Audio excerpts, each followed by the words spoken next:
to help people to get to work, to get into town more affordably. And the reason that we will legislate to help people with the cost of the weekly shop, so that hard-pressed households can have the peace of mind that a basket of healthy essentials for their kids, for their family, will be available at a fair, affordable and reliable price. Greater national prosperity felt directly by the people that we serve, underpinning also our pledge to deliver more and more flexible childcare, to provide additional, more targeted support through an increase in the Scottish Child Payment to £40 a week for babies under 1. I know that raising children takes not only love, but also time and money. And I give this clear promise to Scotland's young families today. You have a government determined to help ease the burden and give you that bit more breathing space. And because we know the challenges that many renters experience in our society and the struggles they face as they seek to take the first step on the housing ladder, we will be there to offer a helping hand, support for first-time buyers of up to £10,000 towards their deposit. Policies with the real-world needs of our citizens at their heart, policies that will make life easier for many and our nation fairer for all. Fairness through a progressive taxation system and compassionate social security system, both possible because of new powers gained by this Parliament in recent years. And the more powers we have, and there will be more, the more we can achieve. Fairness, because we will not rest until every child in Scotland has the opportunity to succeed, regardless of the circumstances into which they were born. That is a big ambition, but child poverty has been a scourge in Scotland for far too long. It's been a weight around our necks, holding us back as a society because too many are unable to reach their full potential. And to have such deep poverty, such intergenerational poverty, in a land of such plenty is, let us be absolutely clear, morally wrong. We've made progress, and we should be proud of that progress. But we must now redouble our efforts so that child poverty can be eradicated from our land. Eradicated because our public services are working together effectively to support those in greatest need. Eradicated because our economy is growing and new resources become available to invest. Eradicated because of targeted interventions to increase income, reduce cost and create new opportunities for work and learning. Fairness also because we are resolute in our determination to pass on to the next generation a land that is more resilient in the face of climate change. Climate change and its effects remain the greatest challenge facing our planet. Scotland has a part to play in our own actions to reduce emissions, but also and more so through our expertise and innovation, through our ability to export carbon-free electricity. In these ways, we can help other nations reduce their carbon emissions too. Scotland may be small by some standards, but our contribution has always been great and our ambition even greater. Let us be clear, given all the horrifying consequences of climate inaction, there is no fair future for our country, for our planet. There is no prosperous or secure future for either if we do not take the necessary steps to make our nation carbon neutral once and for all. And fairness also, that is and must, be given effect in a just transition that right now is under threat as a result of dangerous and damaging Westminster policies on energy and industry, Westminster policies that once again treat Scotland as little more than an afterthought. Presiding Officer, Westminster control over Scotland's energy resources has been an unmitigated disaster for our nation. What has been done to the North East today is just one more example. There can be no doubt that the old ways of the Westminster Government have failed Scotland. So let us say loud and clear, for a just transition, for Scotland's energy wealth to fully benefit Scotland's people and communities, Scotland's energy must be in Scotland's hands. Energy for Scotland is a source of opportunity, of prosperity and of security. At a time when energy prices are rising, at a time of energy scarcity, Scotland as an exporter of energy should have less to fear. We produce more oil, more gas, more electricity than we need, and yet the prices we pay as households and businesses are amongst the highest in Europe. It simply does not add up. We have the energy and in abundance, but we do not have the power. So I repeat, and Parliament will have the opportunity this week to agree that Scotland's energy must be in Scotland's hands. Presiding Officer, these are times of great global uncertainty. Wages have stagnated, costs have risen, with the threat of a new round of inflation, higher interest rates and lower growth. Technology is fueling rapid, unpredictable change. Parents are worried about what the future holds for their children, and I know that for many, even maybe for most, it can feel as though very little can be relied on anymore. That is why we must give our citizens confidence that there is solid ground upon which they can stand. More financial security, because they can see that help with costs is at the very top of this government's agenda. A sense of security that comes from knowing that the right health and social care will be available when it is needed, from cradle to grave. Our NHS has weathered a storm, a decade of unprecedented pressures, from COVID to austerity, rampant inflation to Brexit. Dealing with the pandemic was a generational challenge and one that our NHS staff rose to. We faced the very worst and we have proved ourselves resilient. A corner is being turned, operations and GP numbers are up, inpatient, outpatient and day case waits are all down. Progress has been made and progress will continue with a renewed focus on driving down waiting times by increasing capacity. We will invest an additional £90 million in elective capacity and increase investment in specialist recruitment and training places. Over the next 100 days, we will deliver at least 50,000 operations and procedures, and by the end of this Parliament, we will ensure that no one waits longer than 26 weeks for treatment. We will reduce demand on acute services by investing more in prevention and early intervention, including one-stop shops in communities to provide lung and heart health MOTs. There will be a clear shift in the balance of care, with more delivered in the community. Over the next 3 years, general practice will receive an additional £531 million, meaning even more family doctors can be recruited as part of our plans to make it easier to access a GP and end the ATM rush. A plan that will be turbocharged with more GP walk-in clinics. In the next 100 days, we'll open at least 5 more and confirm locations for another 14. Open, evenings, weekends, no appointment needed. Greater security also for women and girls, with a misogyny bill to outline misogynistic harassment and abuse in Scotland. A ban on the use of technology to create and possess deepfake intimate images.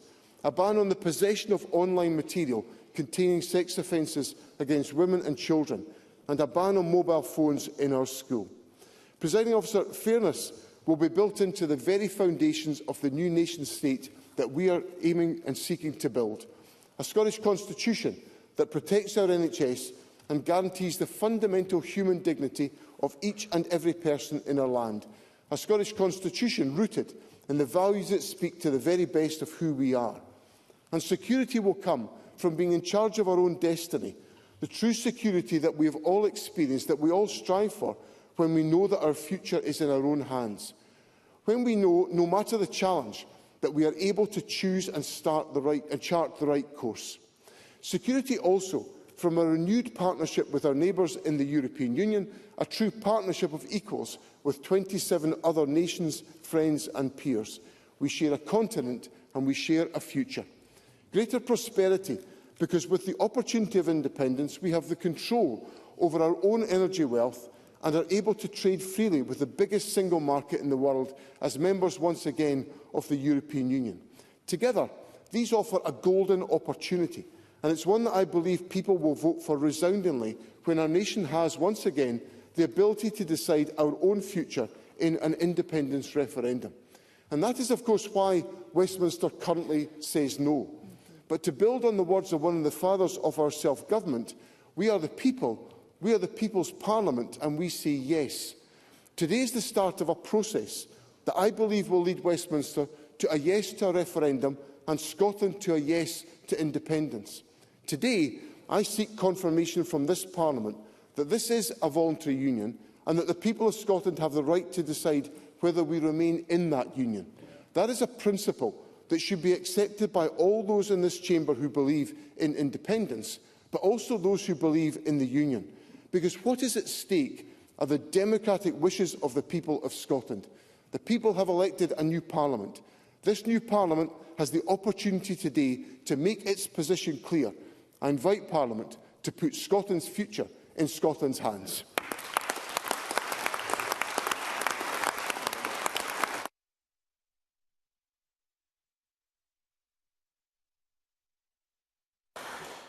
Thank you, First Minister. The next item of business is a debate on motion 105 in the name of John Swinney on Ambitious for Scotland.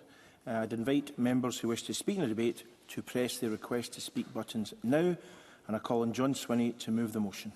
Move. Thank you. And I now call on Anis Sarwar to speak to and move amendment 105.4.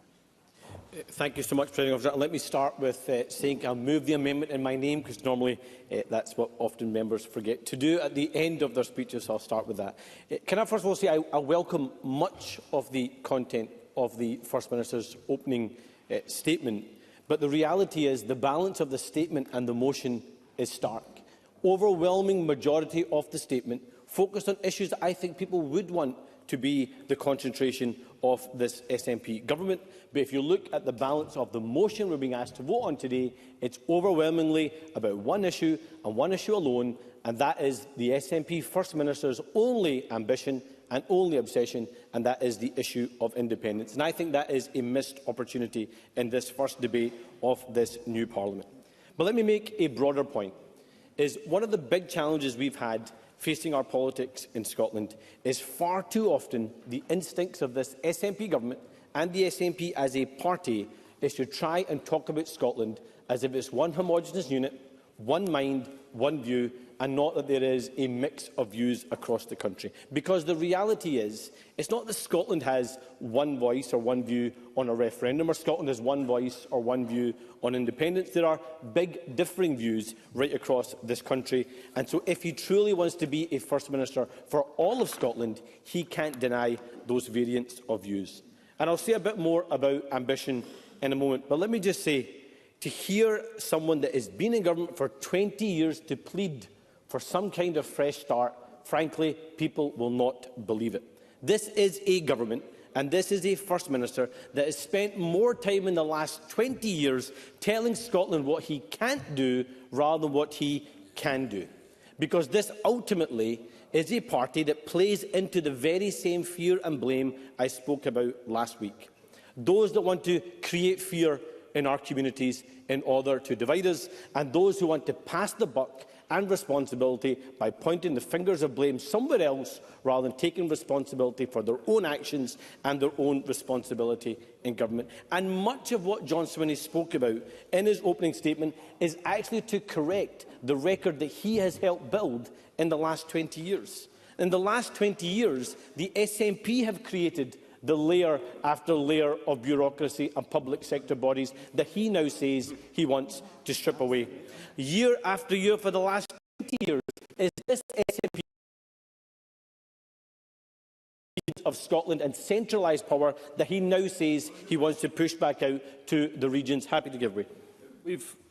Thank you, President Officer, and thank Mr Sarwar for giving way. Of course, we've had a test of some of Mr Sarwar's theories on this in recent weeks, where we've had an election where the people have decided. Would it not be better for Mr Sarwar to allow the power to be in the people's hands and to allow the people to be able to decide on their own future by supporting this motion?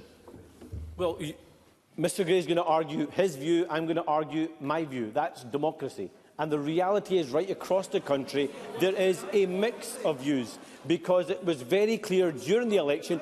Actually, the First Minister said in his own statement, he didn't say it was an independence election. He said it was a cost of living election, because people voted in this election based on what was happening in their pockets and what was happening in their public services. He also mentioned energy, but the reality is this SNP government sold our energy wealth on the cheap. And what this Parliament needs to do is to redefine community benefit and community ownership for lots of parts across this country. But we also need a different kind of government. Not more gimmicks, not more grievance, but actually getting things done.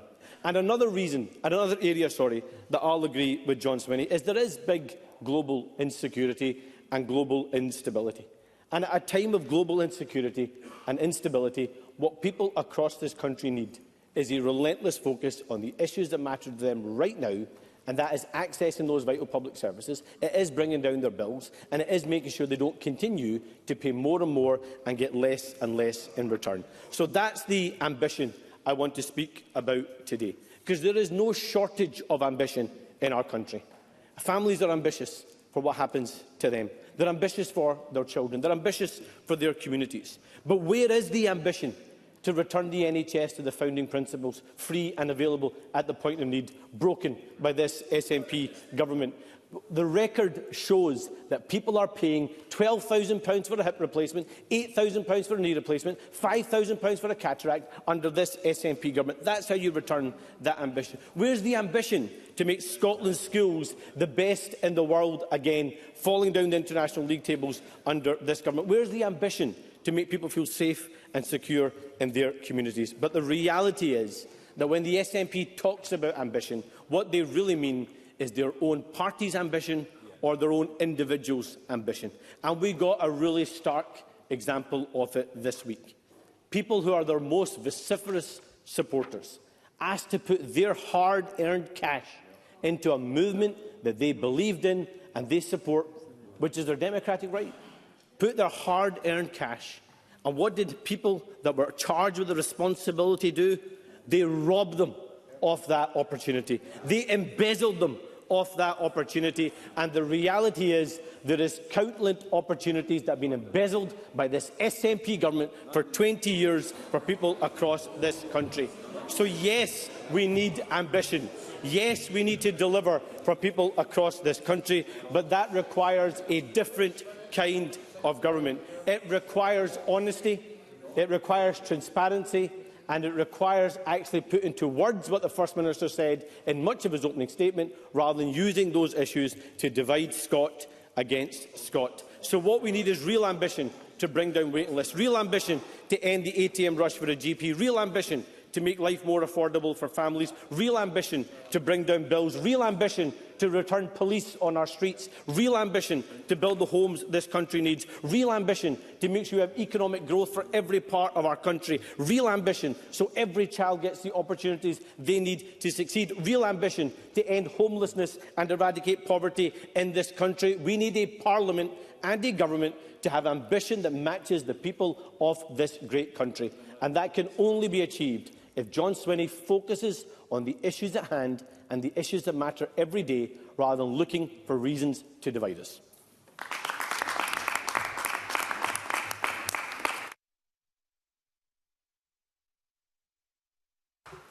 Thank you. Members who take interventions don't have the time taken from them, but it's still up to them whether or not they take interventions.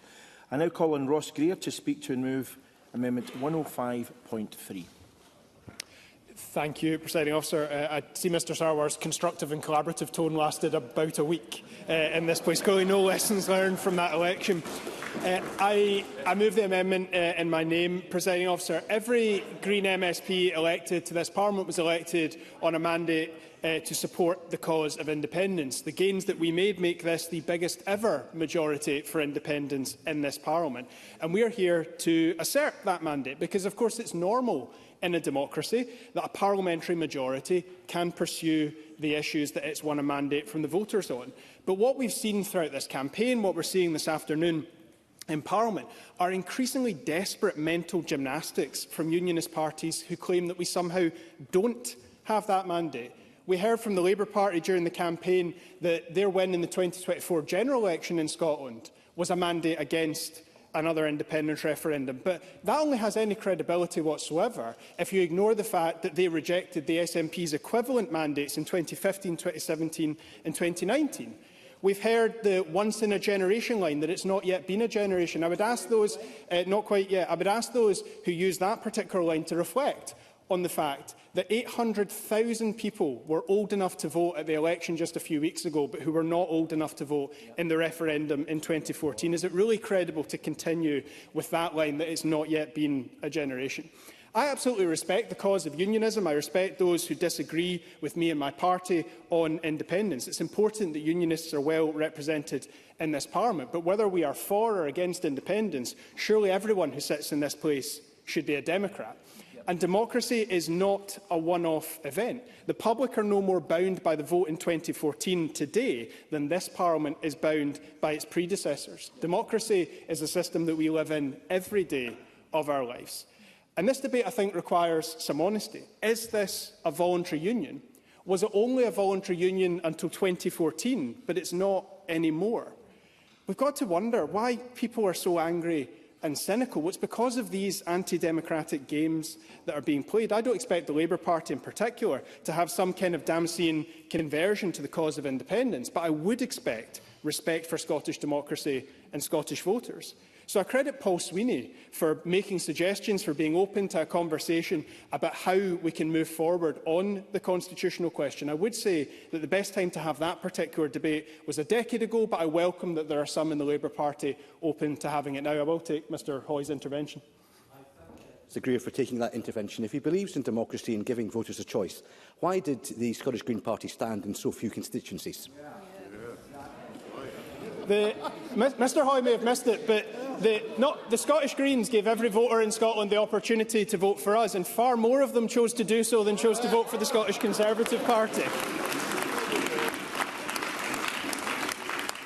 As I said, Presiding Officer, I respect the arguments for the Union and against independence, but I can't respect the increasingly desperate ways that are being used to justify denying giving the people of Scotland a choice over our future. The Scottish Greens have always believed that independence is the best choice for Scotland, not as an end, but as a means to a greater end. It's our route back into the European Union, to undo the incredible damage that Brexit has done and to regain our European citizenships. It would give us the power to tackle poverty through things like minimum wage laws. It would give us the full fiscal powers that we need to invest in the infrastructure that we really need to have thriving communities and a successful economy. It would give us power over our energy systems, where we can make the switch from an energy system, an energy regulation system that just maximises the profits of a handful of companies, and towards one that actually provides affordable energy for everyone. The independence movement of 2014 grew support for our cause by focusing on that vision, by focusing on what we can achieve with the powers of a normal nation. In the 12 years since, though, I've got to be honest, I do think that far too much of our focus as a movement has been on process rather than on the cause and that vision itself. And we know that much of this is in Westminster's hands. We believe that's wrong, but it is the reality. And we should focus on what we can change, and that's public opinion. There's currently a marginal lead for independence in the polls, but I think we can concede it is basically 50-50. And the best way... No. The best way to grow support for... no, Mr Kerr. The best way to grow support for Scottish self-government is to do self-government well, to maximise the use of the powers that we've got. That's the focus of today's Green Amendment. The powers of this Parliament are limited, but we have not yet exhausted them. In 2014, we grew support for independence by tying it to that sense of hope and optimism. I don't feel that there's a lot of hope and optimism in Scottish politics right now. There is a deep sense of frustration with our public services. We have a lot to be proud of from the era of devolution. This is the only part of the UK where child poverty is actually falling, for example. But too many reforms have been delayed and deferred, most obviously to the council tax. But in other areas, on housing, of course, if we had the borrowing powers of a normal nation, we could build far more. But what we can do right now is set standards to cut bills through energy efficiency for new builds in particular. We can use the rent control powers that this Parliament passed just a few months ago to help people save and keep a roof over their head. Our health service is crying out for reforms, some of them major and structural, others very simple. People just want the services that they rely on every day to work. They just want someone to pick up the phone at their GP surgery when they call it.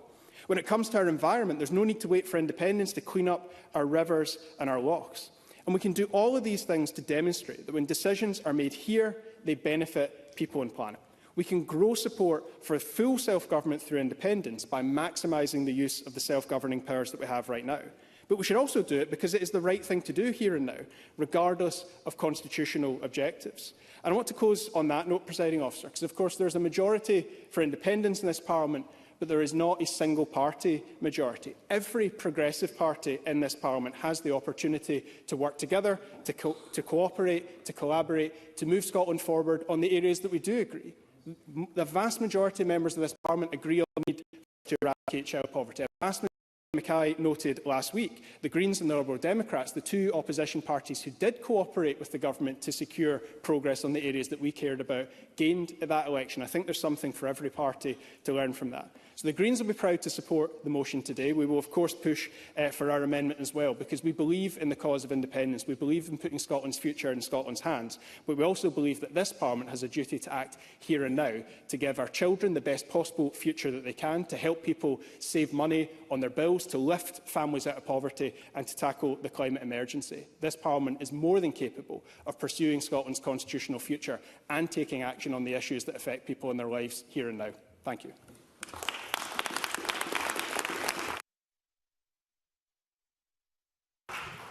Thank you. Before I call the next speaker, I'll just remind members who wish to speak in this debate to press their buttons. Not everyone has so far. I now call on Russell Finlay to speak to and move Amendment 105.2. 5 minutes, please. Thank you, President Officer. I begin by moving the amendment in my name about our ambitions for Scotland. So here we go again, the first debate of the new parliamentary term. But it's not about the NHS, with patients stuck waiting for years in misery and agony. It's not about education, with pupils told to accept mediocrity and classroom violence. It's not about Scots being forced to pay more and more tax to bankroll the SNP's out-of-control benefits bill.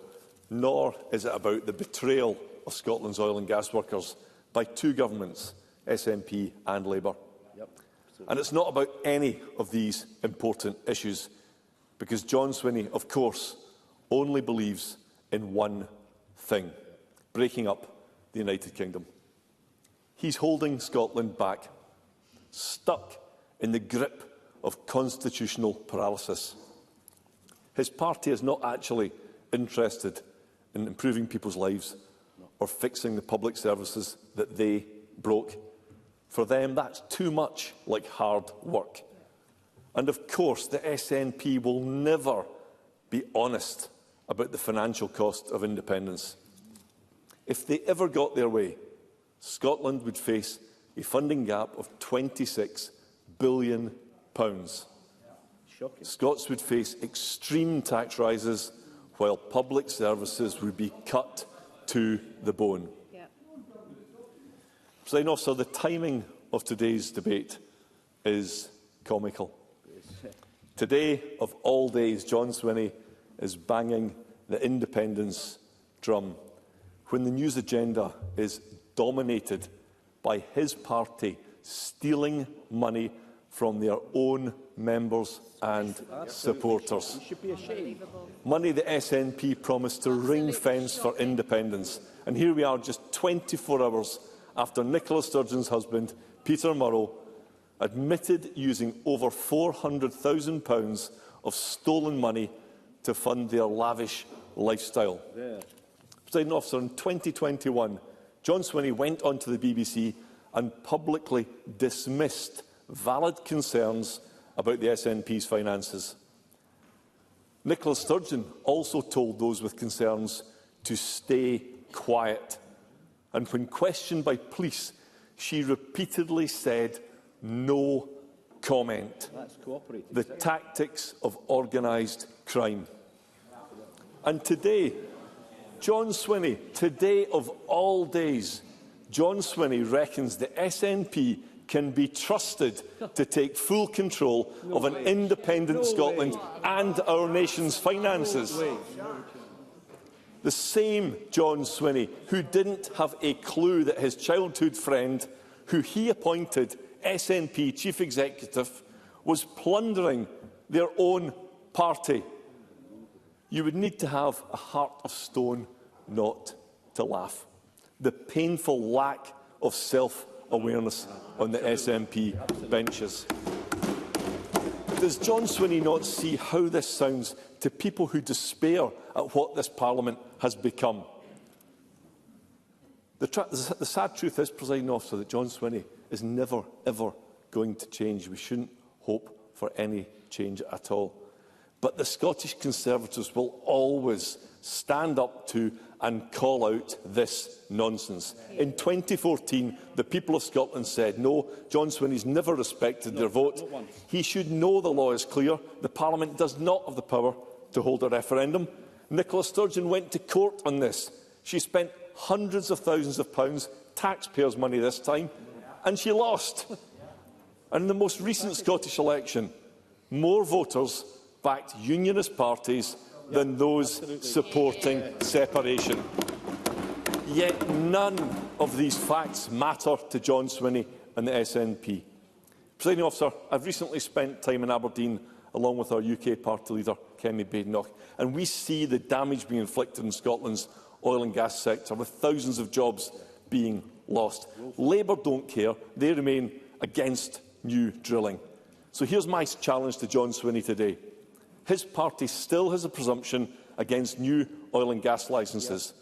So let's send a message of support to the oil and gas workers, a call to action, end the SNP's opposition, get Britain drilling again, and drop the damaging independence obsession.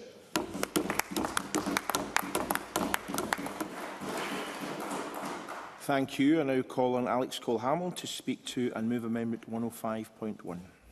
Thank you very much indeed, Presiding Officer, and I move the amendment in my name. Members will be delighted to hear I don't plan to take all of my time this afternoon. I intend to cede some of it to Duncan Dunlop, who will be making his first speech later this afternoon. But in the time that I do have, can I remind the Chamber that debates like this used to be marquee occasions. There were times when the galleries would be full, the press gallery absolutely stuffed, and even the cameras of the world trained on this Parliament, because the question of Scotland's future in the Union was so unpredictable at that point. But there is a muscle memory now, a performative element to debates like this, because a Section 30 will be requested this afternoon, Presiding Officer.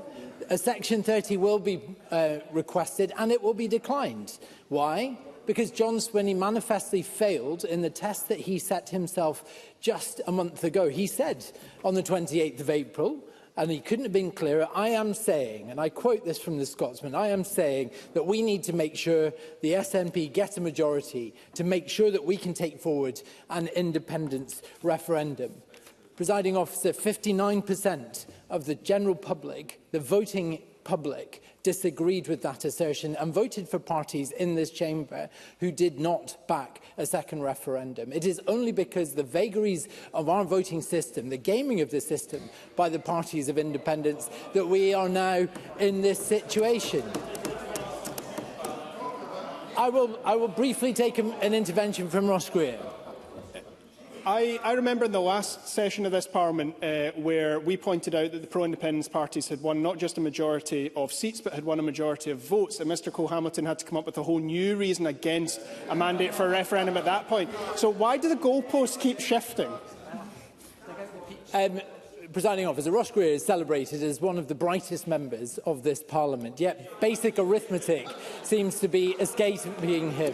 59% of the public is bigger than 41%. I think he should consult his maths teacher. And as such, because they have failed in this effort, that is now a covenant that the First Minister tried to establish with the people, which must be set aside, because a Section 30 order is not going to build a new hospital in Shetland. 18 months of campaigning around the Constitution is not going to duel the lethal A9 any faster. Identifying offices for embassies and high commissions overseas for a future independent Scotland is going to do nothing to reduce child poverty.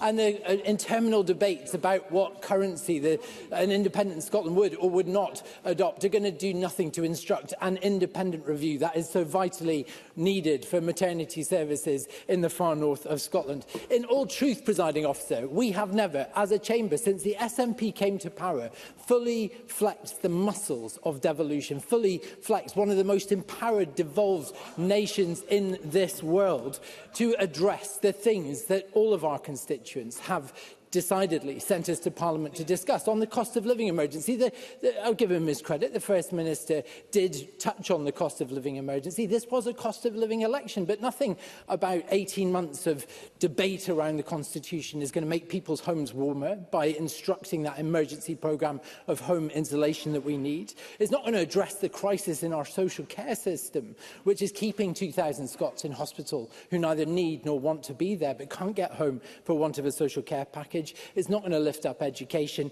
and it's not going to... I don't have time. And it's not going to... You do have time. OK. I'll take an intervention from Nick. Oh. Giving way. One of the fundamental challenges we face in social care is the recruitment and retention of workforce. And that is a particular conspicuous challenge in our Highlands and rural communities. Is that not a convincing argument for powers over immigration to be devolved to this Parliament? I do not disagree with Mr Arthur that Brexit's been a disaster for social care, but it would be a lot easier to fix social care if his government paid people more to work in it, or gave them key worker housing that addressed the shortage of housing in the Highlands and Islands that he discussed. So he's got a nerve to raise that with him. And we need to get Scotland moving again, presiding officer. Just last week, this nation was embarrassed when the technology of the 19th century came to the aid of passengers of the 21st century, because the Clyde paddle steamer, the Waverley, had to rescue passengers because of a CalMac vessel broken down. This is a microcosm of the inadequacies of this SNP government. Taking time for parliamentary debates like this does nothing to serve our constituents. No wonder they do not have the attention or the trust in this Parliament that they used to, because they just don't believe that they can deliver for it.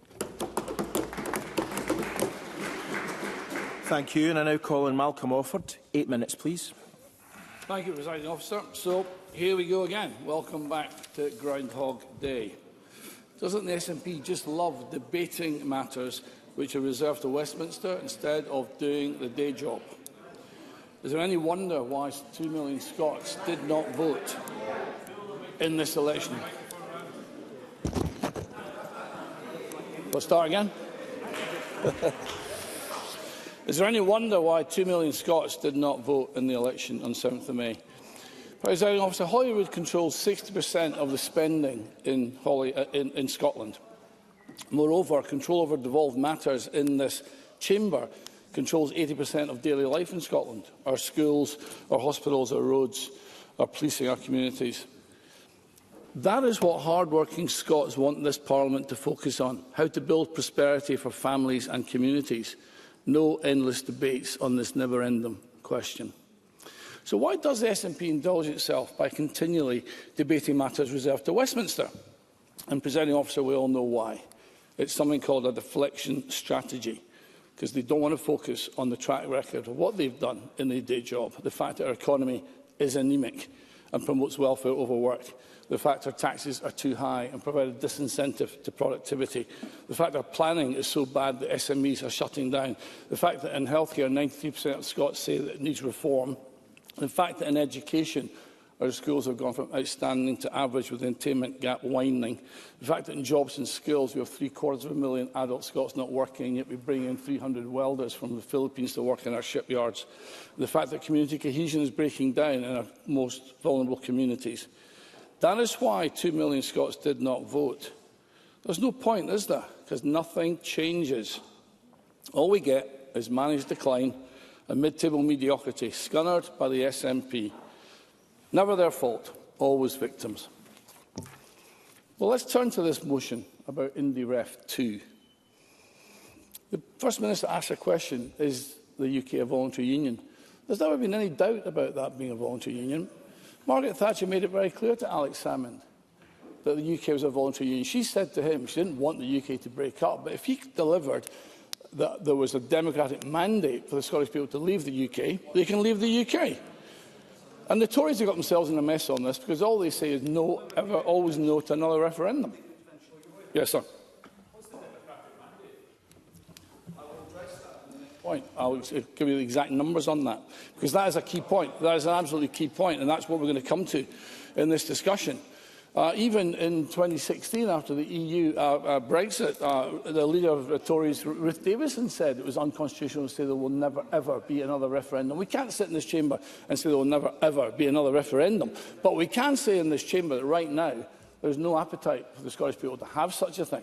And we should at least be saying to ourselves that for at least 10 years we should not be talking about this, because this Parliament should focus right now on devolved matters to make Scotland the most successful part of the UK. Yes, I'll take the intervention. I thank Lord Alford for giving way. In this chamber, he promised the smack of firm opposition. So why is there no reform amendment to this woeful SNP motion? The answer to that question, Mr Hoy, is we don't believe we should be debating this matter. We don't believe. We don't. This is a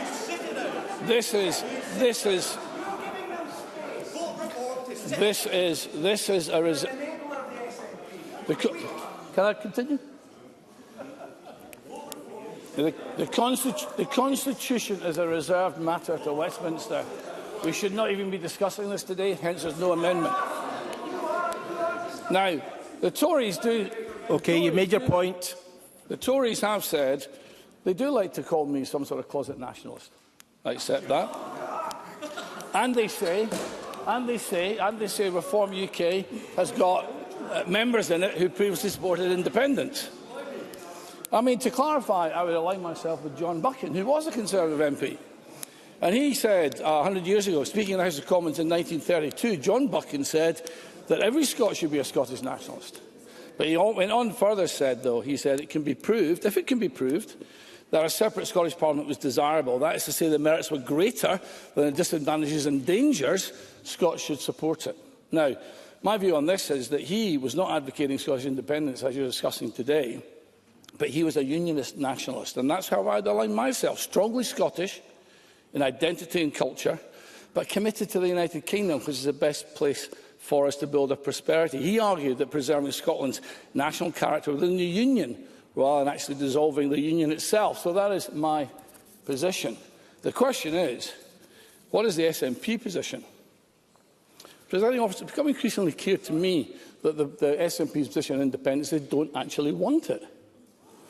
Because if they did, they'd have spent the last 12 years actually preparing Scotland to become independent. They would have spent the last 12 years answering the questions they couldn't answer in 2014, like currency, like how do you borrow money without a credit card, pretty basic, like deficit, how do you join the EU when you're only allowed a 4% deficit and they've got a 12% deficit? Yes, I'll give way. I certainly look forward to never hearing Reform MSPs speak about reserved matters in this Parliament, but I'm very keen that the member answers the earlier question about if this is a voluntary union, how does Scotland leave? So that's very nicely leading me exactly to that point. So currency, no answer. Deficit, 12% deficit with the EU needs a 3%, no answer. A hard border with England, where 60% of our exports in Scotland go to England. Pensions, where Scottish pensioners are greatly protected by the umbrella of 65 million rather than 5 million contributors. And defence, where we've got Russian subs circling Scotland right now. So I would say to this, I would say the Scottish National Party that Alex Salmond actually did a pretty admirable job to move the independence movement from 30% to 45%. And I would argue that when he passed the baton to Nicola Sturgeon, he was entitled to think she and John Swinney would move it from 45 to 60%. But what's actually happened, and to answer the question on the two interventions, polling in 2014 in Scots who voted for the separatist parties was 1.4 million Scots. In 2021, Holyrood, that number was 1.3 million Scots. And in last 3 weeks ago, on the 7th of May, that number was 1 million Scots voted for separatist parties. That is less than a quarter of the electorate voting for separation. How can that ever be considered a mandate to break up the UK?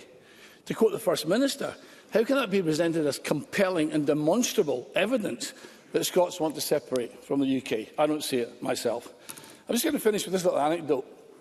When I was a Scotland Office Minister, I went to the Arctic Assembly in Iceland, and my job was to shadow Air Miles Angus Robertson to every meeting he went into. I had to go in afterwards as he ran around the world telling everyone how monstrous Westminster was and wouldn't let Scotland go. The Icelandic Prime Minister said to me, Mr Robertson's just been in and complained about you being nasty to him and not letting Scotland have independence. And I said, look, in my reckoning, Norway went independent in 1905, and they had a 96% vote in favour. She said, yes. I said, you in Iceland, you went independent in 1944, and you had a 98% vote in favour of independence. I said, well, we had a vote in 2014, and only 45% of people voted for independence. She said, it's difficult enough to launch an independent country with 96%, but you can't do it with 45%. The fact is, the majority of Scots do not favour separation. And this debate is just a 5-year rolling performative ritual. And I would say the SNP have only got themselves to blame for this. I think in the future they'll look back in the last 25 years of government and wonder why on earth they didn't actually advance the cause by making Scotland Indy ready. Instead, all they ever did was talk and blame Westminster. Same old SNP, always victims.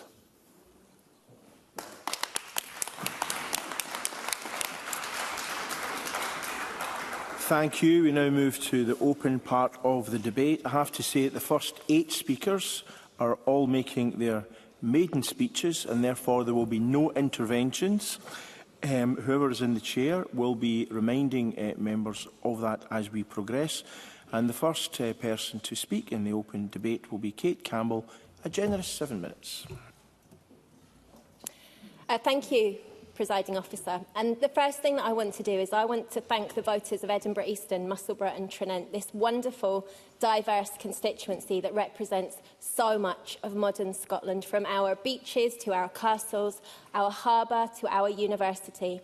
Urban communities within the capital city stretching to rural villages, large new build estates, modern industrial estates, commuters, farmers, former mining and fishing communities, affluent communities and communities that are struggling with poverty. And I want to thank all of these communities because every single one of them voted with optimism. They voted for positive policies to make life better. They did not vote for a negative, to stop something or to blame others. They voted with hope for Scotland's future, and I will carry the expectation of that hope with me for the next 5 years. And this week, the Scottish Government is getting stuck in to delivering on those promises that were made during the election campaign. Expanding childcare, improving the NHS, tackling the cost of living crisis. And today, we are calling for the Section 30 order to transfer the powers to hold the independence referendum that the people of Scotland voted for a couple of weeks ago. We have the highest number of pro-independence MSPs this Parliament has ever seen, and today a majority of MSPs will call for that Section 30 order. And if the unionist parties want to call this a voluntary union and say that we are a functioning democracy, then they too must support the transfer of those powers so the people of Scotland can choose their own future, because that is what they voted for. And of course they did, Presiding Officer, because Westminster is not working.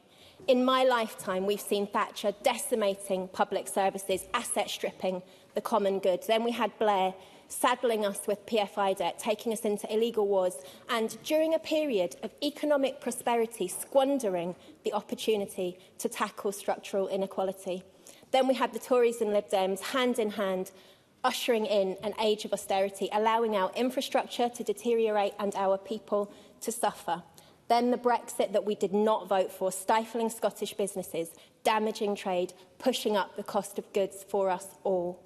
No serious plan to deal with Putin's war in Ukraine or the aftermath of the pandemic, just Boris, his bluster, the most deeply unserious Prime Minister the UK had ever seen until we had Liz Truss. Taking a wild gamble, skyrocketing government borrowing costs and skyrocketing mortgage costs for ordinary people who were already suffering. And now we have a Labour government absolutely paralysed with fear to do anything, clinging to power for power's sake, a technocratic regime with no vision, no ambition and no sense of mission to make life better for the people who need it the most, lacking in leadership as Trump derails the global economy, instead descending into internal psychodrama when the people need them the most. And looming on the horizon, we have Farage, best friend of the billionaires, who wants to privatise the NHS and who wants to blame migrants for the cost of living. Well, let's put on the record today, Presiding Officer, it is not migrants who've created the cost of living crisis. It is successive failure. It is the successive failure of UK government after UK government. Westminster has not worked for the people of Scotland for a very long time. And when others talk about voters being scunnered, that is why. Decade after decade after decade of abject failure by Westminster to respond to the needs of the people. And it is for those who've lodged amendments against the Section 30 order to defend that record, but they won't. Why? Because they can't, because it is indefensible. And instead they will talk about an amorphous concept of change and pretend that devolved powers are enough. But the truth is that the people do not trust the parties of Westminster because the people do not trust the institution of Westminster. People look around and they know that our society needs to fundamentally change, and the movers of those amendments from the unionist parties, they need to justify why they think that things should stay the same, because that is not what people voted for. People voted to have the opportunity to have their say on independence, because the people know, even if the unionist parties do not, that we need our independence. We need it in order to be able to tax the wealth of the multi-billionaires. We need it to be able to rejoin Europe, to fix our energy policy. We need independence to make fiscal choices about investing in our infrastructure, our people, our communities, to foster economic prosperity and to build wealth in those communities, to allow us to tackle inequality and to get rid of economically illiterate policies like the Labour government's hike on employer national insurance contributions, which is a tax on jobs when the economy is already under pressure. These are things that we just cannot do with devolved powers alone. So we hear time and time again that we need to get on with the day job. Well, this is the day job for the SNP, delivering the best that we possibly can for the people of Scotland. The SNP is ambitious for Scotland, not to patch things up, not to tinker at the edges with devolved power, but for the constitutional change that we fundamentally need to radically transform our country, delivering prosperity, equality and hope with the powers that can only come from being an independent nation. The majority of MSPs today call for those powers. I hope that all parties will recognise that democratic mandate.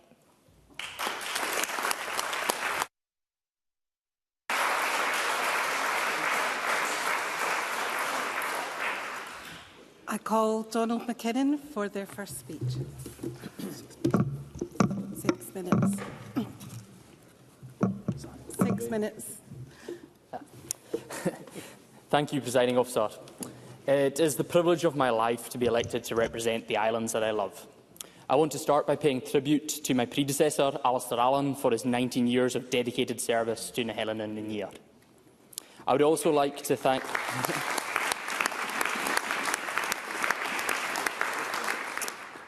I would also like to thank all those who supported me to get here, those who voted for me, all the volunteers who knocked on doors for me, and not least our Scottish Labour MP, Torquil Crichton, who was by my side throughout the campaign. For the first time since 2005, our islands are represented by a Labour MP and a Labour MSP, a team working together for our islands. I am disappointed that the Government has tabled this motion and has made the first action of this new parliamentary session to talk about independence. I spoke to thousands of people across Nehellan and Niar, from Battersea in the south to Ness in the north, during the election campaign. I can count on two hands the number of people who mentioned the Constitution to me on the doorstep. Now, that is not to say that all those people I spoke to do not support independence, and we should all be cautious about how we interpret the mandates that we have been given to be here. But it is about priorities. I'm here because the people that voted for me wanted change. They saw a Scottish Government and a Scottish Parliament that all too often weren't working for them, and changing that was their priority. I stood in the election because I was worried about the future of our islands. With the frightening population projections that cast doubt on the future sustainability of our communities, we are in a crisis, and there is much at stake. That's what I believe my constituents want me to focus on. Far too many people from my generation want to make their life back home, but they can't. A lack of access to housing, good jobs, childcare, declining public services and a transport system that isn't working are holding back the next generation. So I want to focus on how we solve access to housing, focus on how we grow our economy, not just here in the Central Belt, but across Scotland and in our islands, to provide the opportunities and the jobs of the future. Focus on how we can make childcare work in our islands. Focus on delivering good public services. All too often, people tell me that they feel like things are going backwards. That must change. And focus on delivering a transport system that actually works. Currently, islanders are faced with a ferry service that at times is barely functioning and eye-watering prices for flights. Last week, every single ferry route in the Western Isles was either disrupted or had a warning of potential disruption due to technical or operational issues. Islanders know that ferries won't always be able to sail. We know all about the weather and that ships break down, but we are well beyond acceptable levels of disruption. In the past fortnight, I've heard from constituents who couldn't get to hospital appointments, accommodation providers who are worried about the future of their businesses, and islanders who are simply at the end of their tether, trying to go about their daily lives. The islanders that I spoke to during the campaign want the priority of this Scottish Government to be delivering a ferry service that works for islanders, not talking about the Constitution. Now, we will no doubt hear many claims and maiden speeches over the coming weeks that members' constituencies are the most beautiful in the country. But of course they will all be wrong, because everyone knows that Nahelin and Yar is indeed the jewel in Scotland's crown. From our stunning beaches to our crofting townships, rugged hills and towering cliffs, there is nowhere quite like it. But what makes our islands really special is the people. I was born and raised in Arnall, a crofting township, and like many islanders, I had more than one job before coming here. I managed a community-owned estate, served my community as an on-call firefighter, while also crofting. That grounding in community is what I want to bring to debates in this Parliament. The place I have grown up in, worked in and served has shaped me. I care deeply about its future, and I am worried that if we don't get things right here, that future is in doubt. That matters for the survival of our Gaelic language, for our culture, and it should matter for all of Scotland. Crofting and community land ownership are both deeply political. Without the actions taken by the parliamentarians of the past, driven by the activism of people who came before me, the world I grew up in wouldn't have existed. So I will take every opportunity I can to stand up and raise my voice for the issues that matter to my constituents in this Parliament. This is what ambition for our islands and Scotland looks like.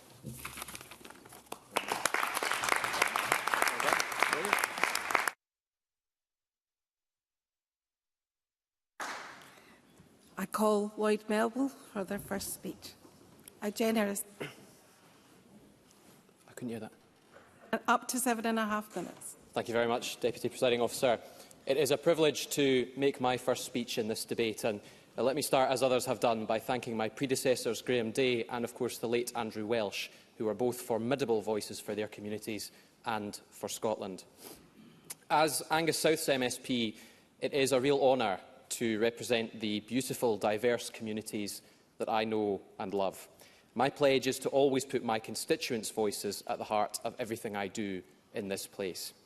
Presiding Officer, this debate is about ambition, and ambition begins at home. Members may know that the Declaration of Arbroath was written and sealed in my constituency. It was a statement of Scotland's nationhood, but also of Scotland's confidence, the belief that this country had the right to determine our own future. This Parliament was an ambition once too, the ambition to bring power closer to home. People campaigned for it, argued for it, marched for it and voted for it. And now it is here, in the words of the late Winnie Ewing, a Parliament that we can build a dream on. Now, I have not known a Scotland without this place. That's a privilege for me, but it is also a responsibility to ensure that this Parliament lives up to the ambition of those who fought to bring it into being. Presiding Officer, when we talk about ambition, we so often talk about the destination, the Scotland that we want our children and our grandchildren to inherit. But ambition doesn't begin at the destination. It begins with bairns waking up for school, looking forward to another day of learning. It begins with parents working hard to give their family a better life. It begins with young people able to get to university without tens of thousands of pounds of debt. Our ambition for Scotland should match the talent, wealth and energy of Scotland itself. That means no longer accepting a system where our resources are abundant but our powers are limited, where our people are ambitious but our choices are constrained. The mandate given to this Parliament is not just to talk about ambition, it is to act on it, in people's lives, here and now. But a mandate is not just a number on a chart. It is not just a line in a motion. It is built from conversations, on doorsteps, on high streets, in schools, community halls and homes across the country. Over the last year, I spoke to thousands of people across Angus South. In our towns, villages and glens, I listened to people tell me about what they worry about, what they hope for and what they want Scotland to become. And what people told me was clear. They want a government that understands daily life, a government focused on improving it, a government with the ambition to match their own. And that is exactly what this SNP government will be. A government that understands that ambition is not a word and a motion. It is what people are trying to build at home, at work and in their communities. In the business able to grow, in the farm able to keep producing, in the family able to pay the bills, and in the young person who can look at Scotland and see a future as ambitious as them. That should not be beyond us. A country with our talent, our resources and our energy should be able to give its people security and opportunity. But, Presiding Officer, under Westminster, Scotland is too often left doing more with less, paying higher bills from our own energy, watching wealth leave our shores while communities are told to wait, forced to fit our ambition to choices made elsewhere. That cannot be as good as it gets for Scotland. That cannot be the limit of our ambitions for our country. Presiding Officer, independence is not just a slogan. It is the power to put Scotland's wealth to work for Scotland's people. And I ask this. Why is it that in a house in Glenisla, pensioners cannot heat their home in an energy-rich nation? Why is it that people in Arbroath can look out of their window at turbines in the North Sea and yet still face bills they cannot afford? Why is it that Scotland produces the power but too often sees the wealth flow elsewhere? The answer is not that Scotland doesn't have the resources or the skills or the ambition. The answer is that we are denied the power to use them. Our wealth is extracted, our workers are discarded, our people are told their wishes don't matter. Scotland can do better than this, and Scotland should not need permission to do better than this. And that is why we must have a fresh choice on independence.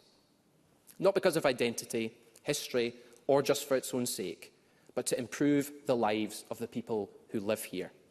And that is what this debate is about. Power with a purpose. The power to build a Scotland where, in the words of Hamish Henderson, "A' the bairns at Adam can find breed, barley brie and painted room." But not just poetry, a promise. A promise that Scotland's wealth will serve everyone who makes Scotland their home. A promise that no one is held back by poverty, insecurity or decisions made elsewhere. A promise that this country can become what every good home should be, a place of safety, dignity, opportunity and hope. Living well with our neighbours on these, our shared islands. Members, that is the ambition that we carry, and that is the future we must deliver. Thank you very much.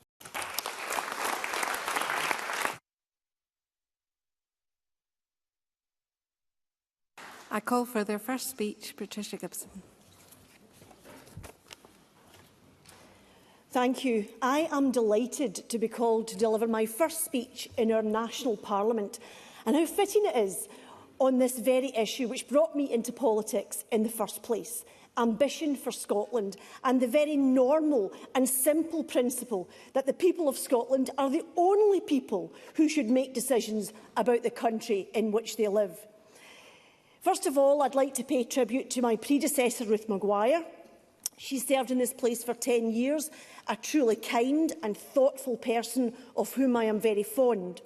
And I wish her well and extend my best wishes to her husband Peter and her beloved girls as she begins the next chapter of her future.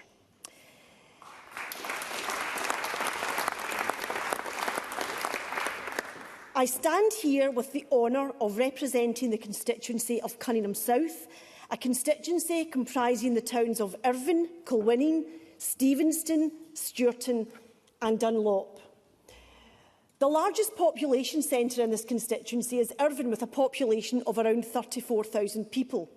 It is the birthplace of not one, but two former First Ministers of Scotland, Nicola Sturgeon and Jack McConnell. A town where Robert Burns worked and now has two streets named after him, Burns Street and Burns Crescent. The town of Kilwinning, known as the Crossroads of Ayrshire, dates back to the 600s, boasts a rich heritage famous for its archery in medieval times, and is tied to the ancient Kilwinning Abbey. It's also the birthplace of world-renowned composer Sir James Macmillan and Booker Prize nominee Andrew O'Hagan and celebrated author Janice Galloway. Stevenston is also a town which boasts links with Scotland's national bard, birthplace of Miss Leslie Bailey, whom Robert Burns met in 1792, with whom he was quite taken. A memorial stands to Bonnie Leslie in the town to this very day. Moving from north to east, Stewarton is a thriving town dating back to the 12th century, where Robert Burns' uncle helped guard the Stewarton Lay Church graveyard against body snatchers.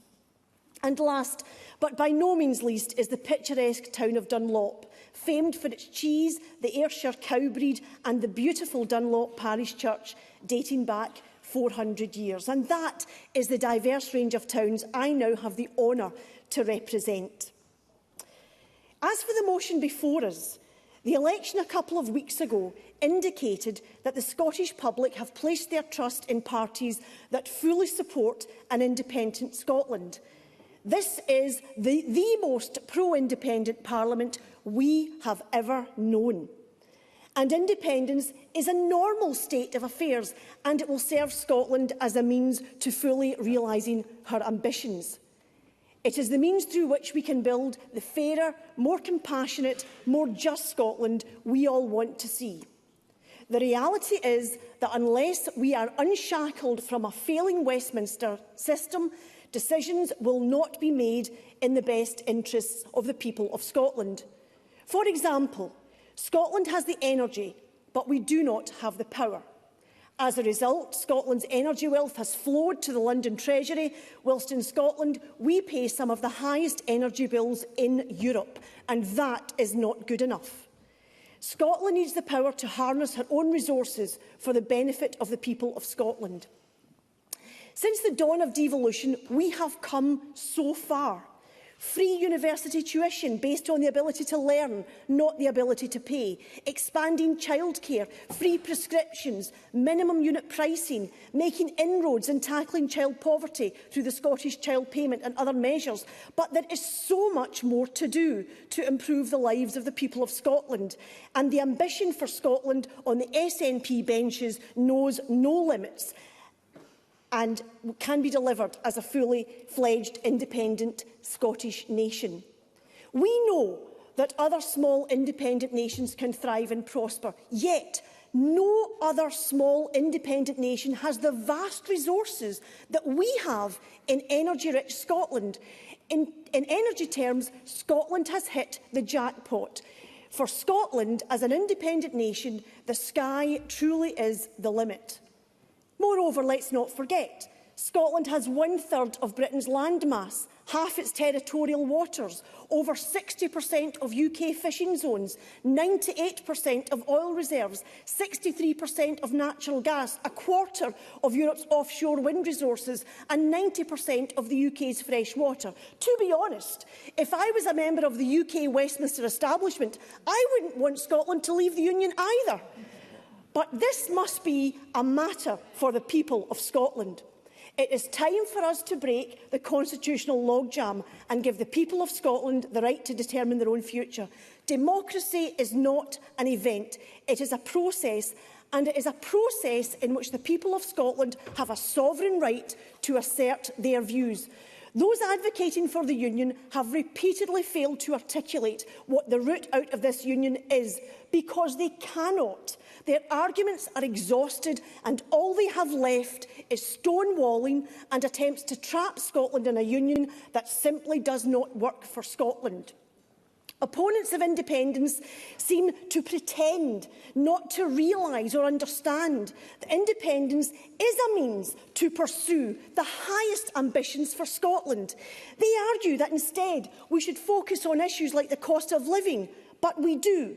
But what those supporting the union are really asking us to do is to continue to tackle the big challenges facing Scotland with one hand tied behind our back in order to appease vested interests, and we will not do so. It is time to put Scotland's future in Scotland's hands, where decisions are made in Scotland for the people of Scotland, and that is why this motion seeks to devolve powers to consult with the people of Scotland on this vital issue. Then we can truly unleash Scotland's potential as an independent country to better support and improve the lives of all our people.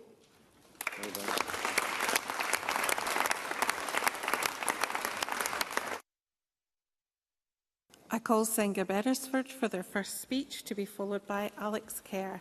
A generous 6 minutes. Thank you. I give my biggest thanks to all the Reform voters in the south of Scotland who have given me the opportunity to stand here today.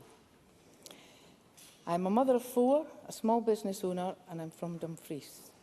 And I'm here in this chamber today not because I have a political ambition, but because I grew sick of watching my beloved country be failed by a procession of incompetent SNP governments and equally incompetent opposition. It was the country's declining education system that really opened my eyes. My own children range in age from 32 to 13, so I've seen such failures firsthand. Spelling no longer matters. We don't bother to mark pupils before they sit their first exams at 15, and we have taken away any element of competitiveness. Because of this, my 2 youngest children travel across the border on a daily basis to a school with a better education. I do wonder if the First Minister would have them show their passports on this trip. At a time when people across Scotland are worried about their failing public services, I find it astonishing that the Government has once again chosen to drag a chamber that is meant to be focused on delivering for the people into this divisive constitutional debate. People did not send us here to endlessly rehash the arguments of the past. They sent us here to deal with the problems of the present. Our NHS is under enormous strain. Expectant mothers in Stranraer, which is my region, need to travel 75 miles to reach the nearest maternity unit after the Galloway Community Hospital maternity wing was shut down. A constituent even told me that his mother was sent to Liverpool for an operation because our services are so backlogged this side of the border, it seems the SNP want to throw stones at the UK, but are all too happy to accept Westminster's help when their failings are becoming too extreme. Small businesses are being crushed and the hospitality sector sees restaurants and pubs closing daily. These are not just opposition talking points, these are the lived realities of people across Scotland. The people that this government are tasked to protect, yet instead of focusing on fixing the problems they created, they want to spend parliamentary time debating independence. Why? Because constitutional grievance is easier than government responsibility. You see, this government wants to distract and subvert so that it does not need to answer for its abysmal record. Let us remember what they told the Scottish people. If they secured a majority, they would claim a mandate for another independence referendum. Well, the Scottish people have gave their verdict, and they did not give this government a majority. Not only did they fail to secure that mandate, but over 60% of voters voted against them. And that matters. In a democracy, mandates cannot simply be invented after the fact because a government dislikes the outcome. If this government respected the will of the people, they would recognise that voters are exhausted by constitutional obsession and want this Parliament to focus on the day job. And frankly, after 2 decades in office, this government should have enough confidence in its own domestic record to defend it. But instead, every time pressure builds and standards fall, we see the same playbook rolled out once again. Change the subject, reignite division and whine about the Constitution. Well, I think Scotland deserves better than permanent campaigning. People want competent government. They want outcomes, not distractions. Leadership is about priorities, and the Scottish people made their priorities clear with the majority voting against separation, against division and against expensive referendums during a cost of living crisis. So in closing, I say to the government, stop focusing on the politics of division and start focusing on the responsibilities of government. And on behalf of the 62% of people who voted against you, just do your job and stop wasting everybody's time. Thank you.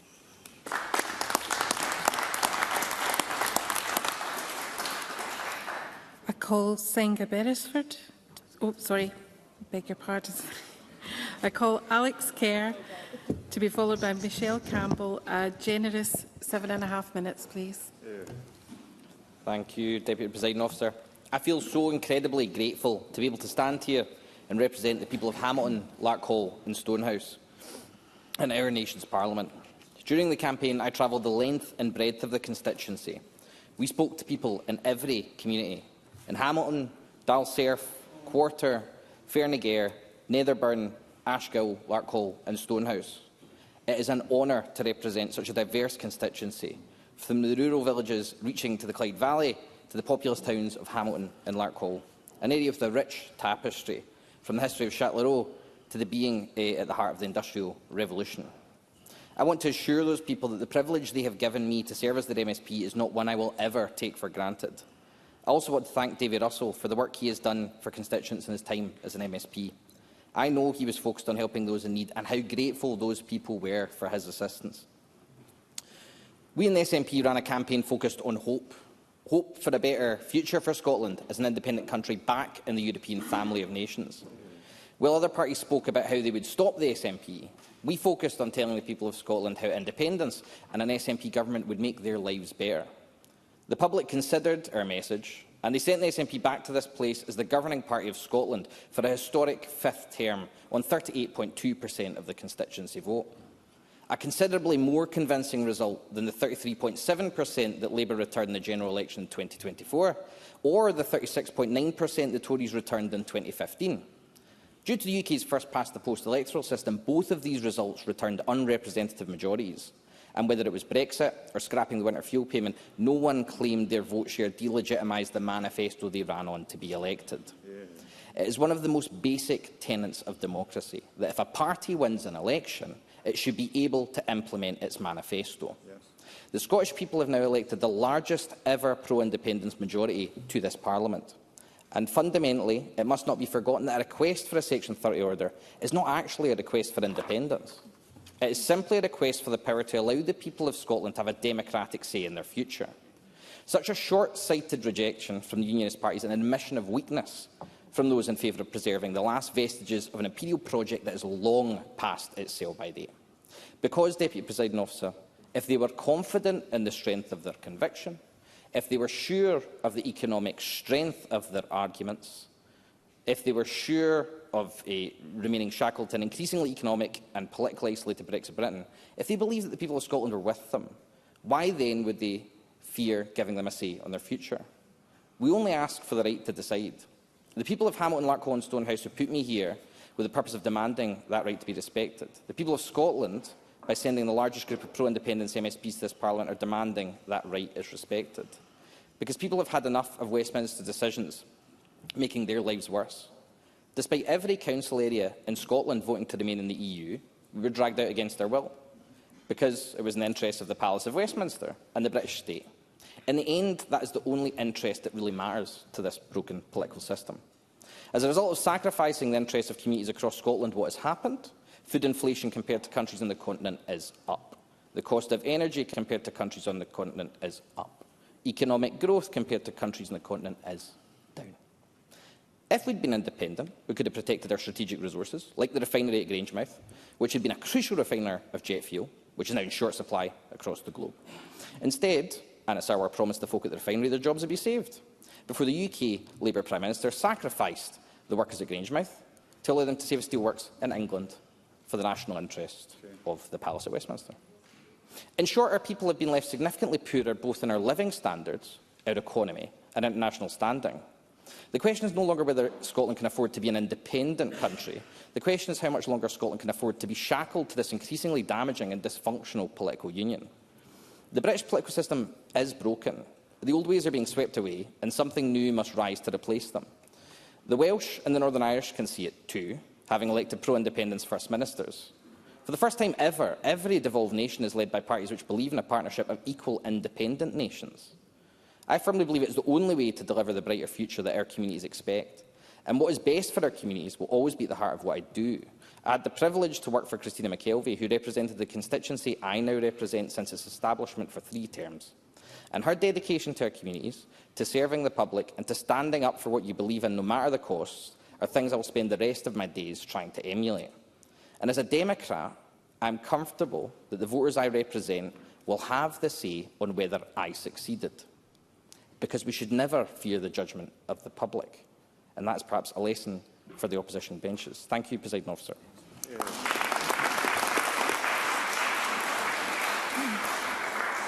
Thank you, Mr Kerr. I call Michelle Campbell to be followed by Kayleigh Kinross O'Neill.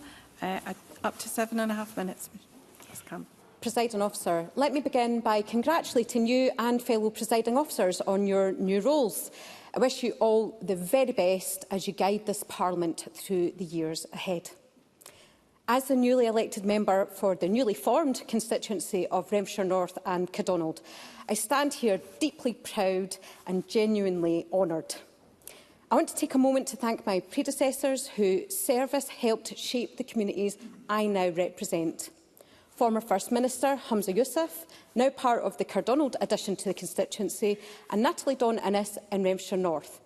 Both have given years of commitment and care to their constituents. I thank them sincerely and wish them well for the future. Renfrewshire North and Cardonald is a constituency of remarkable diversity, from Langbank on the Clyde through Bishopton, Erskine and Shannon, Renfrew and on to Penally, Cadonald and North Pollock. I will not be walking that one in any time soon, but I will be making my way around those communities to make sure that they know that they have representation that matters to them. Each community has its own identity, its own strengths, its own aspirations. Having represented Erskine and Shannon in my role as a councillor, I am incredibly proud of what we have achieved as part of a strong SNP administration in Renfrewshire Council. I will continue to work collaboratively with councillors across the constituency to deliver the best possible outcomes for the people we serve. Presiding Officer, turning to the motion before us today. For over 20 years, I have served as a nurse in the Scottish NHS. It has been one of the greatest privileges of my life to stand with people in their most vulnerable moments, in life and in death. That experience shapes everything I believe about public service. It reinforces the responsibility on all of us to protect, support and invest into a modern NHS that can adapt and respond to the needs of our people. But we face a brutal reality, a Westminster government marching to the right, indifferent to Scotland's priorities and dismissive of Scotland's voice. Only with an SNP government have we been able to shield our NHS, our public services and our communities from the worst of Westminster's decisions. A government that has stood as a barrier between our people and the chaos created at Westminster. In my constituency, I'm proud to see the delivery of Glasgow's first GP-led walk-in clinic in Cadonald. Having knocked on many doors in the lead-up to the election, I know how important and welcome this investment is for so many to offer diverse care and treatments on our community's doorsteps. But even the best devolved government cannot protect Scotland from a Parliament that treats our mandate as optional, our resources as theirs to spend and our consent as irrelevant. This SNP Scottish Government's ambitious plans require long-term certainty to ensure stability. The kind of stability that allows us to invest confidently, plan strategically and build for future generations rather than firefight the consequences of decisions made elsewhere. Scotland cannot deliver this full potential while operating within a constitutional settlement where the rules can be rewritten at any moment, where progress can be stalled by a government Scotland did not vote for, or where our national priorities are too often treated as secondary. These ambitions demand the full powers of independence, not a system where Scotland's future is shaped by shifting political winds at Westminster rather than by the people who live and work here. Everyone has their own journey to yes. Mine was not inherited. I grew up in a family where support for the union was the natural position. In 2012, I was no. But by 2014, something changed. It was like a light switch. I voted yes, and from that moment, my conviction has only strengthened. I believe firmly and unapologetically that Scottish independence is the only path by which our nation can truly flourish. My previous work as for an MP in Westminster only reinforced that belief. I saw firsthand the sheer absurdity of trying to make progress within an institution that still clings to its own pomp and ceremony as if that alone imparts wisdom. An institution more interested in its own traditions, its hierarchy and its own self-importance than the people it was built to serve.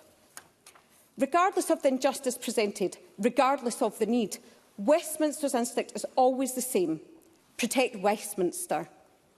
Scotland's interests are, at best, an afterthought and too often an inconvenience. We have lived the consequences of that attitude. Scotland voted overwhelmingly to remain in the European Union, yet we were taken out of it anyway. Our voice was not just ignored, it was dismissed. And when Scotland's Parliament, elected by the people of Scotland, sought the democratic right to hold a second independence referendum, that request was blocked. Not debated, not negotiated, blocked. If a union is truly voluntary, then the people within it must have the right to choose. If that right is withheld, then it is not a voluntary union at all. We see this contempt in the refusal to work constructively with a Scottish Government elected time and time again by the people of Scotland. We see it in the sneers, inflammatory language such as separatists, a term used to belittle legitimate democratic aspirations. We see it in the way Scotland's mandate is treated as optional, our resources as theirs to spend and our consent as irrelevant. But let me be clear.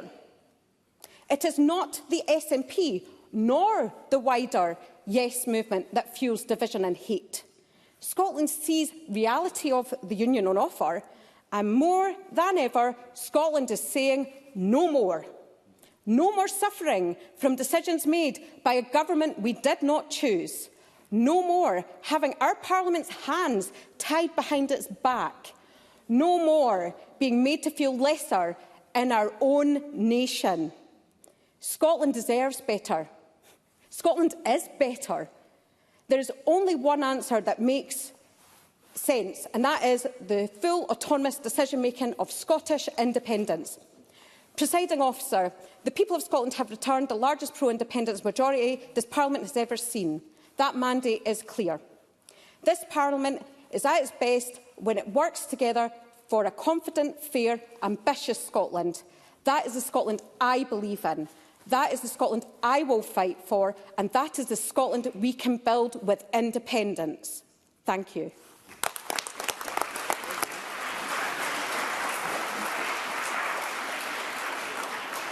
Thank you. I call Kayleigh Kinross O'Neill making their first speech, to be followed by George Adam.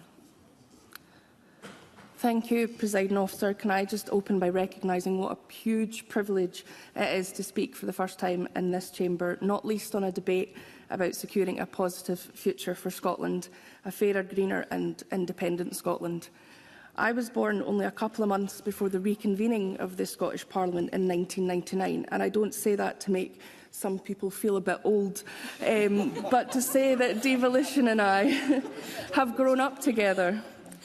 I grew up, presiding officer, in your constituency of Motherwell, where the ghosts of cooling towers sit above hopeful regeneration, whilst thousands of families are still affected by job losses. They still struggle to this very day. I watched my own uncles, grandparents, family, friends become shells of themselves, following years of under- and unemployment due to their livelihoods being pulled from under them.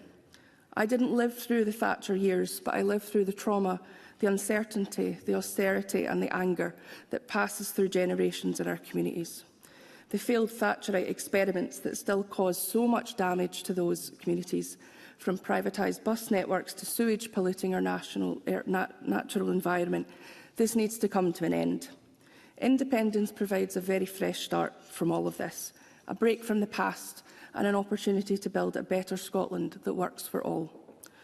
Because of this, the vision of an independent Scotland has always struck a chord with me on a very personal level, and I know a lot of people my age feel the same way. So on a subject so important to me, I felt fitting that one of the first pieces of engagement I undertook, an Instagram story, with my new constituents should be on independence.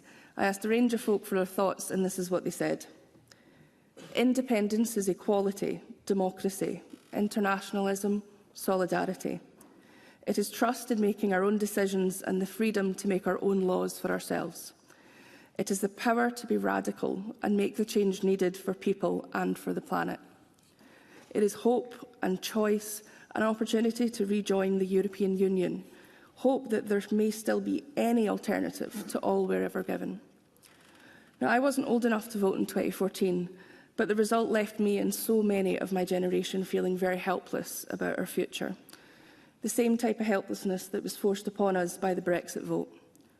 The truth is that when you live with the threat of your personal independence being taken away, it becomes painful seeing it happen to everyone in Scotland. As a disabled person, I know all too well what it's like to have people above you tell you what you are and aren't capable of. You're vilified by the media and the right-wing pundits to distract from the real greed and fraud that props up the systems. Our existence and authority are constantly under scrutiny. I'd like to bring these comparisons together and touch briefly on the social model of disability. A disability equality charity, Scope UK, states that the social model of disability is a way of viewing the world, a model that says people are disabled by barriers in society, not solely their impairment or condition. This counters the medical model way of thinking that focuses only on what a person currently has instead of what they actually need. It creates low expectations and leads to people losing independence, choice and control in their lives. To bring what I'm saying a bit closer to home, until this term, for example, we could not have had a presiding officer in a wheelchair, not because members should have been expected to fix themselves or to sit aside and just assume that they would never be elected anyway, but because the steps to the chair were excluding equal opportunity. I am not disabled solely because of my illness, but because of the barriers that I face every single day, in healthcare, in moving around, in accessing support, in just trying to live my life like anybody else. So in that sense, Scotland has not been disabled by an inherent illness, but we are held back by the needless barriers that Westminster has erected and the arrogant presumption that they know better than we do as the people of Scotland. Following this election and throughout this parliamentary term, I am determined to see bold change. We cannot go on under the same pressure, disrespect and uncertainty. We must create a fresh start with independence, with emphasis on that being the start of Scotland's progressive journey and not a final destination in itself. Presiding officer, I know we cannot fix our inherent and systemic problems overnight, but with hope, honesty and respect, independence can and will be the real driver towards a better, greener future for all. Thank you.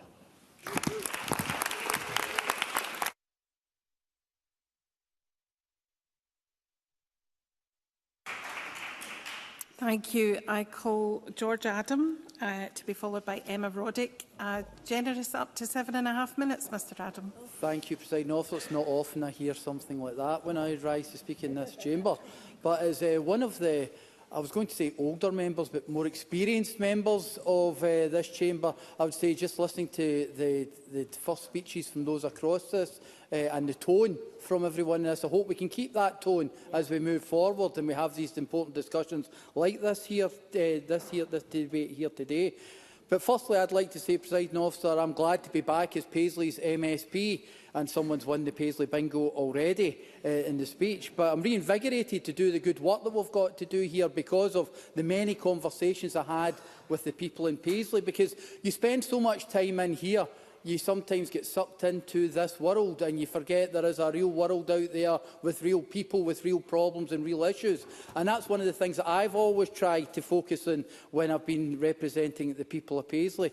But unfortunately, the opposition parties seem to have been, after last week, saying that we're going to be a wee bit more positive, found themselves right back in the same place they were before we all left, as if they're not learning any lessons for the absolute kicking that they got at the election. So the negativity oozes out of them when they're having debates like this, not telling us about what their plans are, what their ideas would be, what is the benefit of staying within the union. It's constantly just the negativity and the same old arguments, tired arguments that we've heard time and time again. Because, Presiding Officer, for me, this is not some abstract debate, constitutional argument. This is about people and it's about families. It's about the communities like mine in Paisley, and it's about the future we leave our children and those of us of a certain vintage, our grandchildren. Because when I think about independence, I don't talk first about flags or slogans or headlines. I think about the people I grew up with in Paisley, the families I represent now, the pensioners who are worried about heating bills, the parents trying to stretch every single pound to the end of the week, and the young people wondering if they will ever get the same opportunities that their parents had. That is what this debate is really about. For too long, decisions about Scotland have been made somewhere else, by governments Scotland did not vote for, pursuing priorities Scotland did not choose. And people who pay the price for all that are communities like mine in Paisley. We were told Brexit would strengthen the economy. Instead, it damaged businesses, pushed up prices and made life harder for ordinary families. Scotland rejected Brexit, but Scotland got Brexit anyway. We were told austerity was necessary. But what communities like mine saw was cuts to services, pressures on families and rising inequality. And all the while, Scotland remains one of the wealthiest countries in Europe, rich in energy, rich in talent, rich in innovation, yet too many people are struggling to get by. That cannot be right, Presiding Officer. And that is why I believe so strongly that the people who live in Scotland are best placed to make decisions for Scotland. Because when this Parliament has had the powers, we have used them to make different choices. We introduced free prescriptions, we expanded childcare, we protected university tuition, we introduced a Scottish child payment and helped drive down child poverty. These are not accidents, Presiding Officer. These are choices made, Scottish priorities with Scottish values. And imagine, just imagine, Presiding Officer, what we could do with the full powers of independence. Imagine an energy-rich country where no pensioner fears putting the heating on. Imagine an economy designed around Scotland's needs, not Westminster's political games. Imagine migration policies built to support our NHS and care services instead of damaging them. And imagine being back in Europe, looking outward again, giving opportunities back to our young people. As John Lennon said, you may say I'm a dreamer, but I'm not the only one. All of this is not fantasy. Countries across Europe, countries the same size of Scotland or smaller, are already doing this. Nations like Denmark, Norway, Ireland, Finland are wealthier, fairer and more equal because they have the power to shape their own future. And I refuse to believe that people of Scotland are somehow less capable than people in those countries. We have everything we need to succeed. And, Presiding Officer, when I speak about independence, I speak about hope. Because politics without hope means absolutely nothing. I think about my own family. I think about children growing up in Paisley today, running through parks, going to our schools, dreaming about their future, about the world they can be part of and how they can change the world themselves. And I ask myself, what kind of country do we want to hand to them?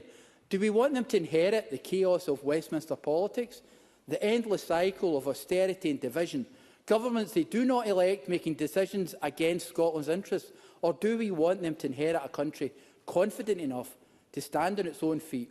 A country that believes in itself, a country where decisions are made here by the people who live and work here. Because independence is not about turning our backs on anyone. It's about taking responsibility for ourselves. It's about building a Scotland where prosperity is shared, where public services are protected, where opportunity is not determined by your postcode or your background. And in communities like mine in Paisley, that matters deeply. Paisley has always been a town built on resilience, built on hard work, built on community spirit. Through the highs, the hardships, our people have always looked after one another. That spirit, that belief in fairness, the dignity and opportunity is the very best of Scotland. And I believe independence gives us the chance to build a country that reflects those values fully. Not a perfect country overnight, nobody is pretending that, but a country with the powers to choose its own direction, to fix its own problems, to unlock its own enormous potential. And ultimately, Presiding Officer, this comes down to democracy. The people of Scotland have repeatedly elected pro-independence majorities to this Parliament. The principle should be simple. Scotland's future should be decided by the people who live in Scotland. No democracy should stop at the border. So let us have confidence in ourselves again. Let's believe in what Scotland can become, and let's build a future worthy of our children and grandchildren. A future where communities like mine in Paisley are not left behind, are not a statistic in some report, but are right at the heart of a fairer, wealthier and independent Scotland. Just imagine, Presiding Officer, what that future could be like.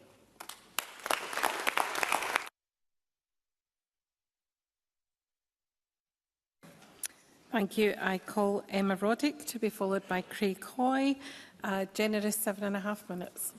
Thank you, Presiding Officer. When I look at today's motion, I feel a deep sense of hope. Optimism for what we can do, and joy that yet again the people of Scotland have chosen to elect an SNP government which uses its time and its power in this place to tackle poverty and be ambitious, not just for those who are already well off and well placed to be successful, but for absolutely everybody that we represent. I joined the SNP because I'd never felt so much hope as I did during the 2014 referendum campaign.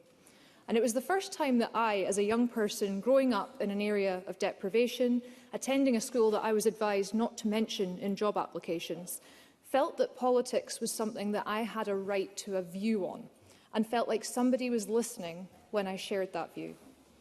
I wasn't supposed to be here, something that I was reminded of by my Facebook memories the other day as a post from my younger self came up during the higher exams season, explaining my teachers' reactions when I announced that I was going to take up a job in politics instead of what they'd hoped I was going to do, which was become a musician or an engineer, respectively.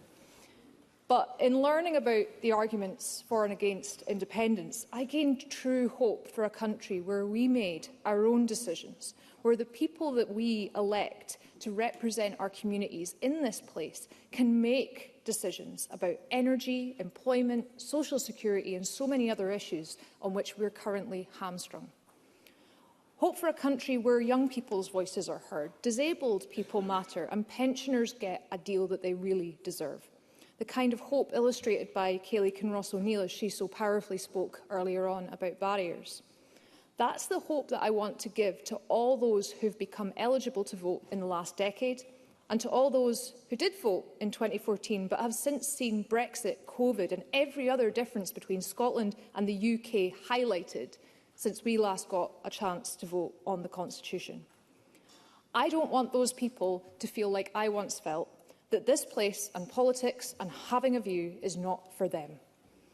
When I knocked on doors over the last year, people told me that their priorities were the cost of living, transport, the NHS and housing. Independence came up now and again, but like me, their immediate priorities were cost of living, transport, NHS and housing. And like most people, I have never seen independence as an end in itself. It is a means to the end of allowing us to do better in all of those areas and more. We are doing everything that we can to eradicate poverty, to support those who need it most, and to create a country which is prosperous and responsible in meeting its global obligations and moral duties to tackle climate change and uphold human rights for everyone.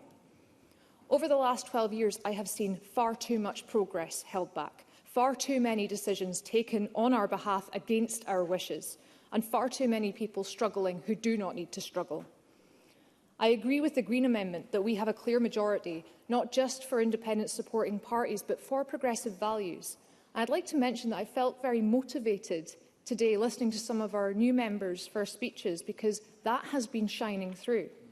The contributions of Kate and Michelle, our new Campbells in particular, really had me feeling echoes of that 2014 campaign. People who have come here with purpose and a deep understanding of the why, not just the what, and an ability to convince. To convince people in the way that I was convinced in 2014, including the hundreds of thousands who, just as Craig Hoy didn't get to vote for the Greens, have not yet had the opportunity to vote on independence. We have to demonstrate that we can do better, and I'm confident that we will. But I'm clear that to do the best we can on all of the priorities our constituents have, all the events and crises that present themselves over the next 5 years and beyond, we need more power in this room. The suggestions in the weak unionist amendments that have come forward today won't even touch the sides. Many people have declared to me that they want to see more powers devolved to this Parliament. Not all of them are SNP. Not all are even close to convinced about independence. Labour in Scotland used to be amongst those people. Where are they now?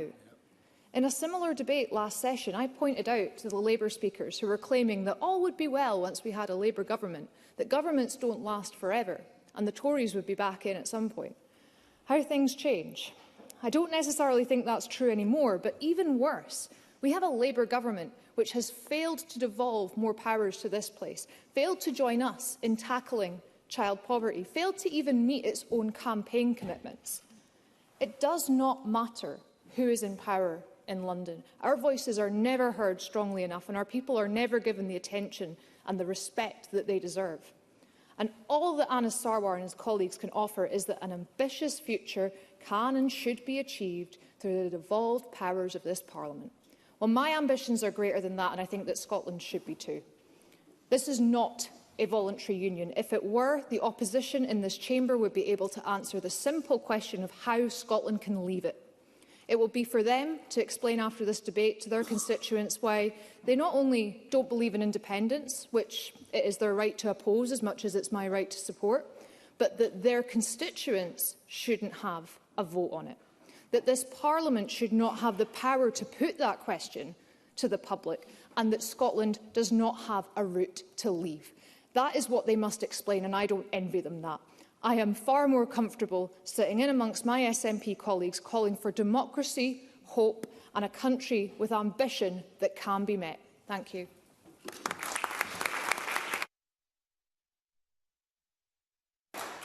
Thank you. I call Craig Hoy to be followed by Jackie Dunbar. A generous up to 6 minutes, Mr Hoy. Thank you, Deputy Presiding Officer. And can I echo the comments of earlier to welcome you to your new role and to congratulate the Presiding Officers on their elections. And whilst this is not my maiden speech, can I also take this opportunity to pay tribute to my predecessor as MSP for Dumfriesshire. Oliver Mundell served the constituency with distinction. Now, there is a bitter irony in this chamber today that on the day after the former First Minister's husband was jailed for stealing the SNP's independence campaign funds, this First Minister is back seeking another independence referendum. And that is an irony that will not be lost on hard-working Scots. People who cannot believe that repeating an argument that the SNP lost fairly, squarely and decisively in 2014 can, even for one moment, be the #1 priority of Scotland's new government. In the recent election in the south of Scotland, it was the Scottish Conservatives and the Scottish Conservatives alone who stood up to the SNP and stood up for Scotland's place in our United Kingdom. And despite the First Minister's best efforts and those of his unwitting allies in reform, the vitally important blue wall remained resolutely in place. So convinced was John Swinney that he could break it, that he visited Dumfriesshire during a dash along the border just days before the election. So as I seek to increase my majority, Mr Swinney, can I invite you to attend my constituency as often as possible over the next 5 years? Because each and every time you raise the spectre of independence, my constituents are reminded of the reckless disregard that he has for their futures, the risks to their jobs, their pensions, their public services, their national security and their national identity. I will in a moment. And those risks remain very real for those living along the border. And had reform handed the SNP my seat, could you imagine pro-UK voters living in Gretna, looking their children and their grandchildren in the eye, and telling them that we put at risk their right to go forth into the world and profess themselves proud to be Scottish and proud to be British, with all the doors that opens and all the benefits that brings? But if it wasn't for the Scottish Conservatives preventing the SNP in those blue wall seats and denying the First Minister the majority that he craved, this is indeed the very dangerous place we could be in today. And I will take Emma Roddick's. I'm grateful to the member for giving way. I've heard a few members on that side of the chamber today call for us to live in the present and not the past. So I'm curious why he's referring to arguments lost in 2014 rather than who won the election this month. And does he recognise that that referendum was 12 years ago, and that is as many MSPs as his party currently has? So is he really in a position to be claiming that we can't go back and ask people for their opinion again?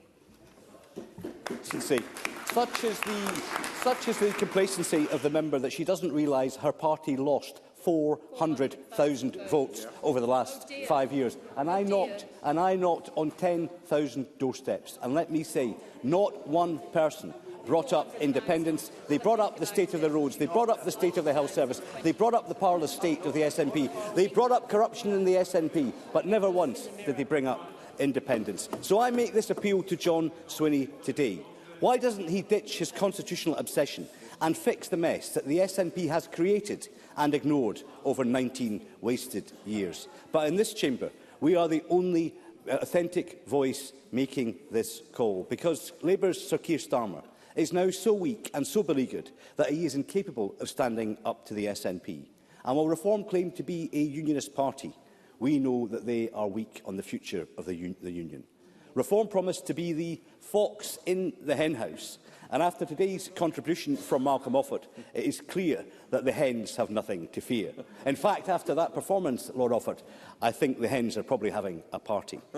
But Reform cannot be trusted on the future of the union. The Reform cannot be trusted on the future of the union. And take as Exhibit A the self-styled Sir David Kirkwood MSP, sitting over my shoulder to the left. He remains committed to breaking up Britain. And if Mr Offord looks to the Reform benches, he will see a clutch of cranks and constitutional chameleons who are weak on Scotland's place in our United Kingdom. Presiding Officer, talking about cranks, I will take an intervention.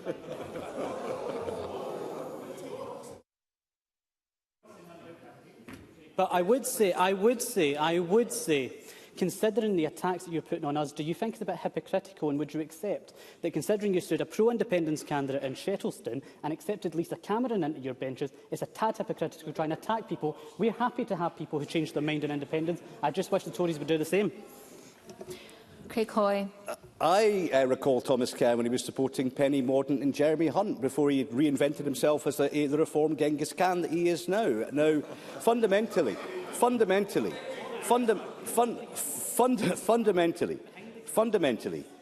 Deputy Presiding Officer, it is a sorry state of affairs that this is the first substantive debate that we're having in this new Parliament.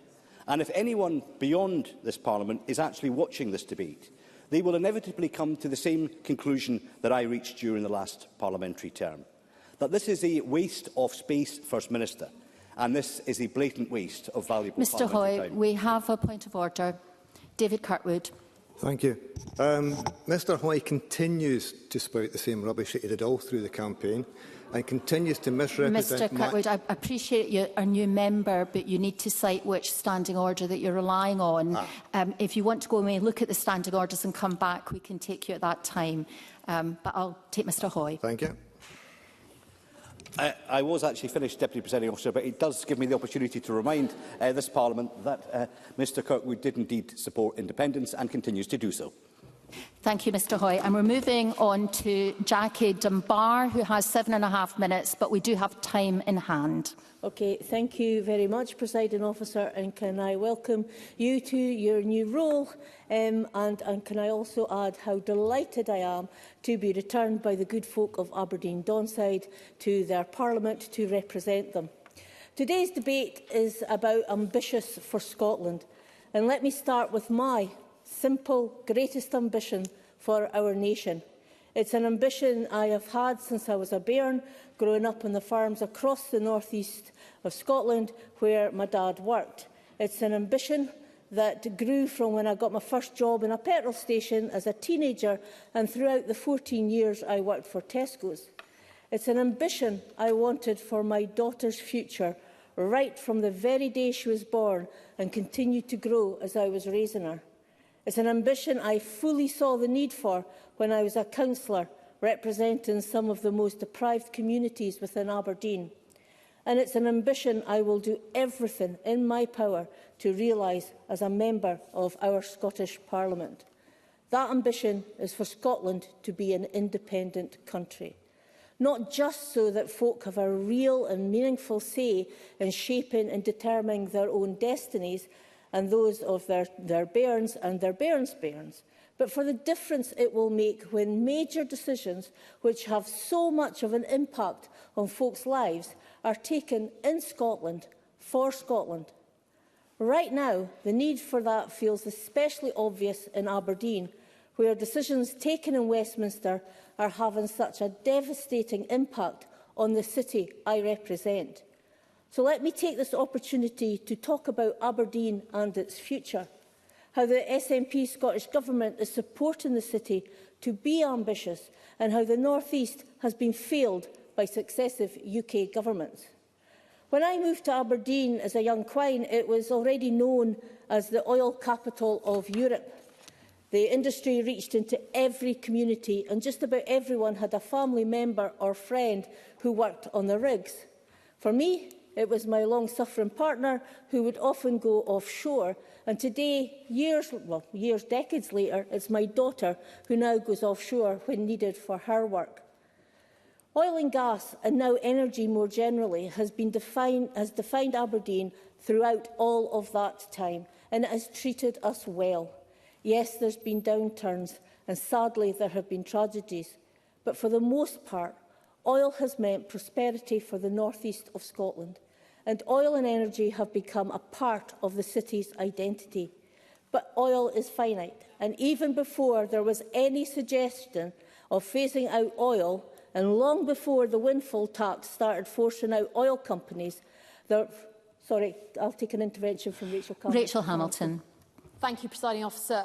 Jackie Dunbar is very much in support of the oil and gas industry in the North East. Will she back our calls to drill for oil and jackdaw and open the fields of jackdaw and Rosebank for gas and oil? Jackie Dunbar. Thank you, Presiding Officer, and I will address the drill, baby, drill mantra later on in my speech. There was an acknowledgement that we needed to start investing so that Aberdeen would continue to be prosperous after oil.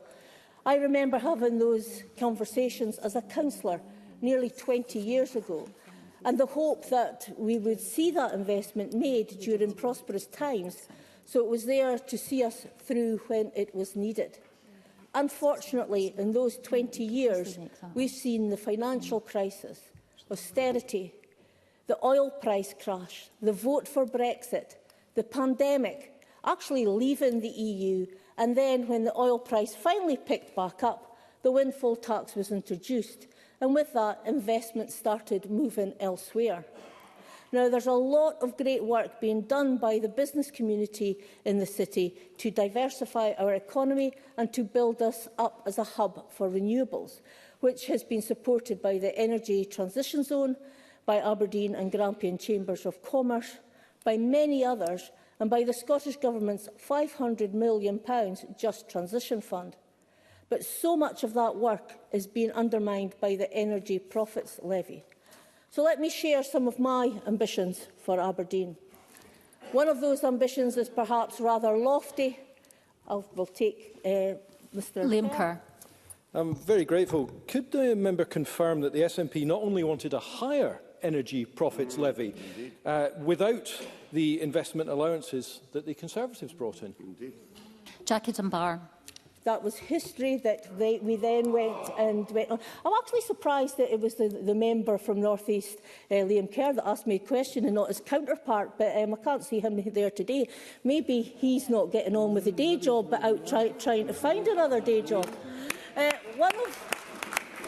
One of those ambitions is perhaps rather lofty, which is for Aberdeen to become the net zero capital of the world. I'm never going to stop trying to push Aberdeen for that. Reaping the benefits of the well-paid jobs and strong local economy comes with that, and ensuring that our region sees a lasting legacy from North Sea oil. Other ambitions, I feel, are somewhat more humble, Presiding Officer. For example, in the energy capital of Europe, it is my ambition that nobody should be afraid to put the heating on because they're worried about their energy bills. And in a city which is surrounded by farms and fishermen, it's my ambition that no bairn should go to bed hungry. And all of which ties in with the Scottish Government's commitments to eradicate child poverty, build a more prosperous economy and help folk in the cost of living crisis, and to tackle climate change. And all of which has been undermined by the UK Government, whether that be Labour or Tory run. Let's start with the Tories, the party that introduced the windfall tax. Brought in under Boris Johnson and maintained throughout all of Liz Truss's and Rishi Sunak's premierships. The Energy Profit Levy and the years of lost investment it led to is the Tories' legacy. And now they have the cheek to come out with drill, baby, drill. But even if drilling started again tomorrow, it's still only a short-term solution by itself. The Tories consistently fail to outline what comes next, let alone invest in it. And they are actively campaigning against investment in renewable energy and infrastructure, which will support the next generation of jobs. The biggest asset we have in Aberdeen is not oil and gas, or wind, or tidal. It's our workers. That innovative, pioneering, highly skilled, world-leading workforce. Those workers are what we need for our long-term prosperity, for whatever comes next. In the short term, yes, we should drill, baby, drill. But if we want lasting prosperity, then the focus needs to be on our workforce and on skills, baby, skills.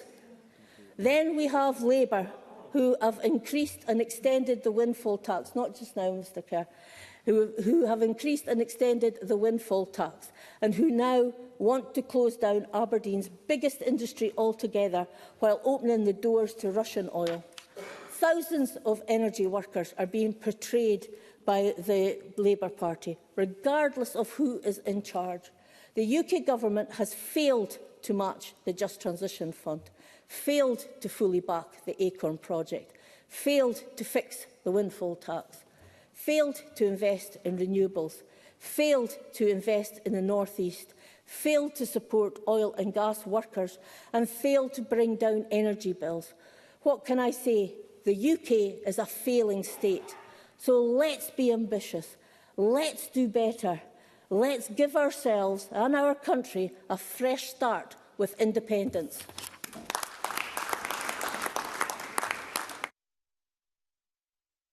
We're moving on to winding up speeches, and I would remind the Chamber that the convention is that for the first speech, no interventions should be made.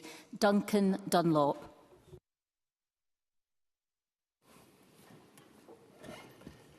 Thank you, Presiding Officer. This is my first speech. Time is limited, so with respect, thanks to everyone who got me here, the voters of the South of Scotland, my supporters and my predecessors. My ambitions for Scotland are slightly different to those who are concerned with the Constitution. Mine are inextricably linked to the future and aspirations of our care experienced community.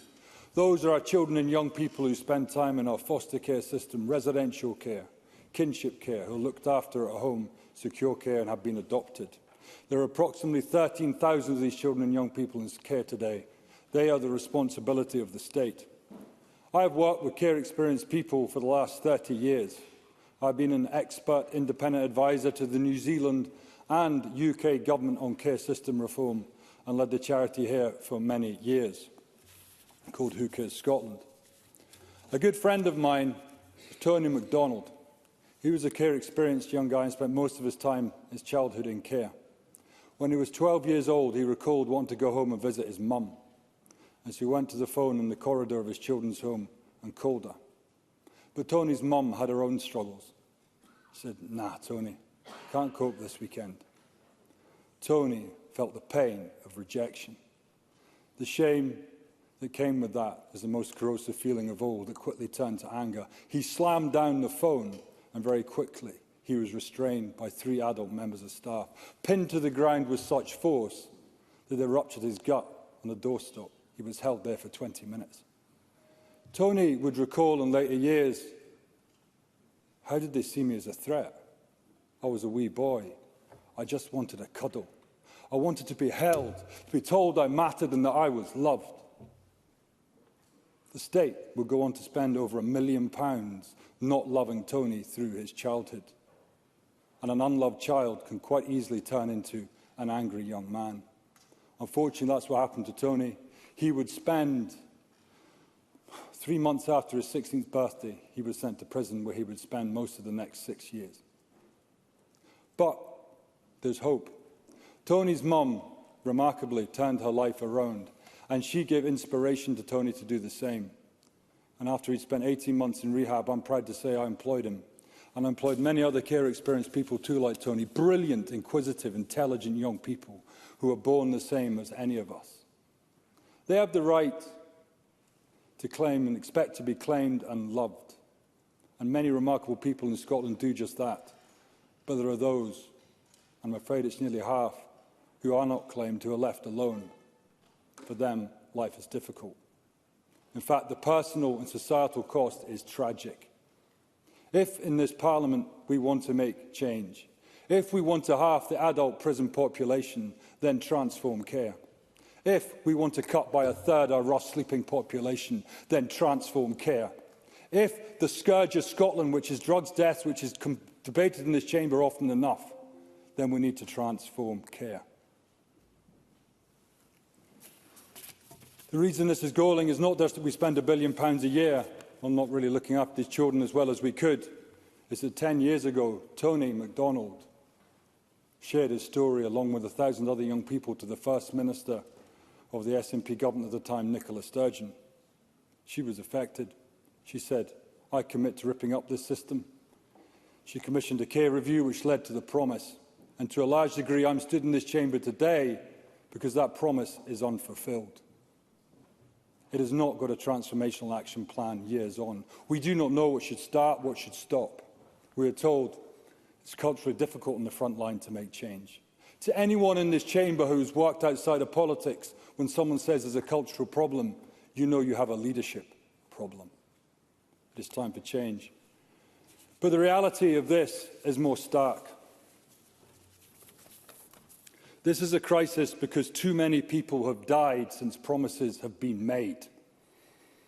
I will now name a few of those who were known to me and my friends. I will not give their full name, but I will give their ages. Chloe, aged 19. Violet, aged 21. Rachel, aged 25. Darryl, aged 19. Mikey, aged 17. Katie, aged 23. Michael, aged 16. Ian, aged 17. Mary Ann, aged 23. Natasha, 16. Alicia, 25. Dexy Lee, 22. I could go on and on. These are only a few of those who have died. They are all care experienced. They are children of the state. They are, by law, the children of the ministers who sit in the benches in the front of this chamber. I estimate Over 2 million days of life will not be lived by those who have died prematurely since promises have been made. My ask today is simple of this government.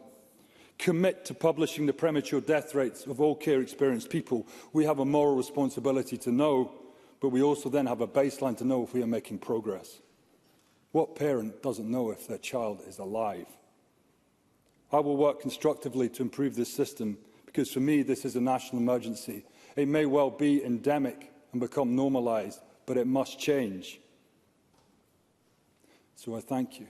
If we want to be ambitious for Scotland, let's start with our children. We have all the powers already in our constitution here to do that.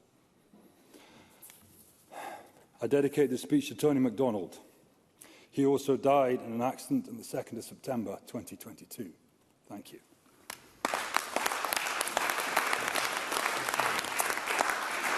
I call Rachel Hamilton, who has 4 minutes, but we do have time in hand.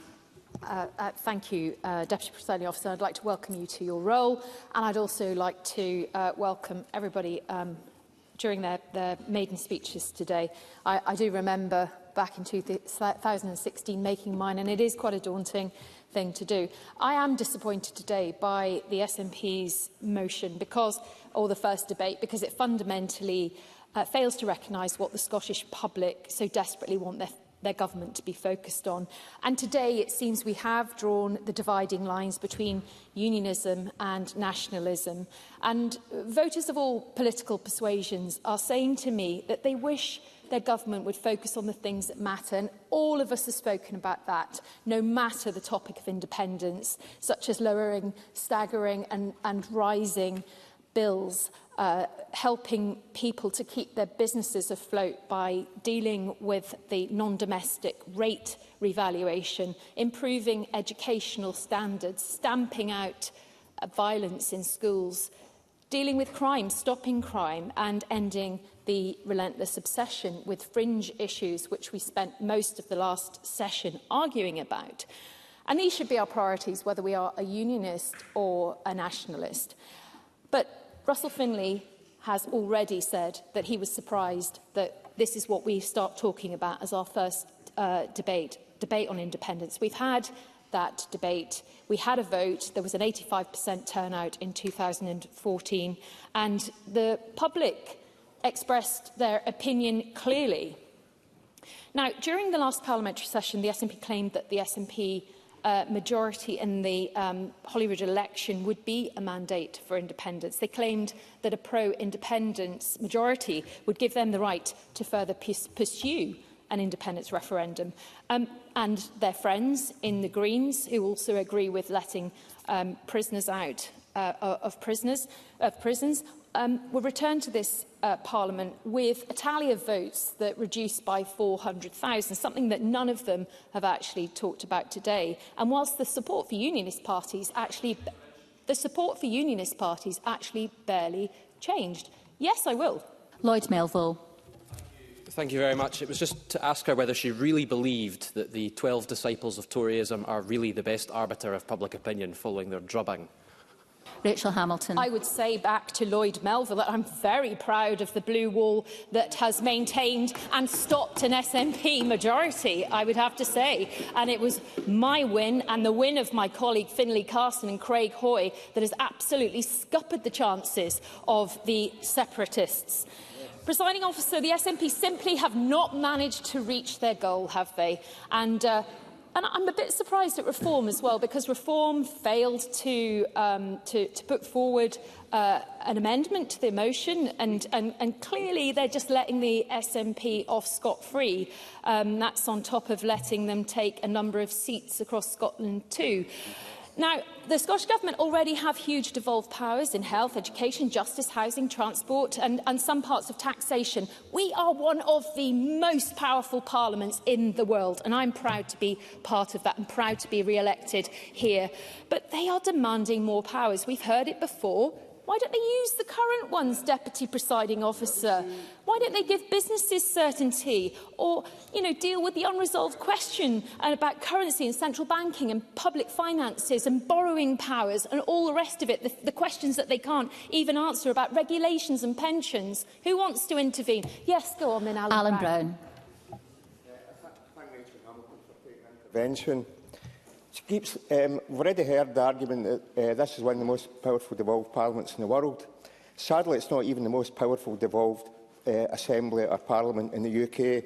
Northern Ireland has got powers over Constitution, pensions, social security and even the civil service. So shouldn't they actually be arguing that we should at least have parity with other devolved parliaments, let alone our argument about full independence? Rachel Hamilton.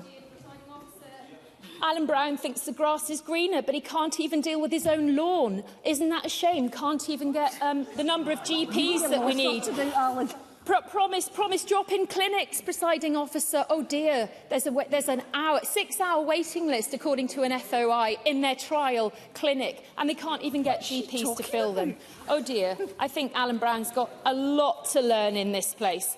But businesses want certainty, we know that, and oil and gas workers in the North East, they want certainty.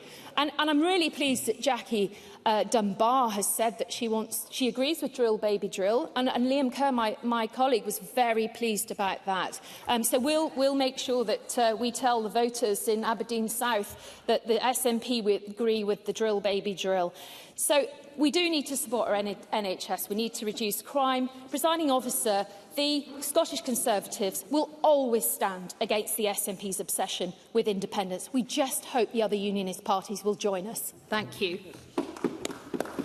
Gillian Mackay, 5 minutes. Thanks, Presiding Officer. From some people in this chamber, I think the response to this debate has been pretty predictable.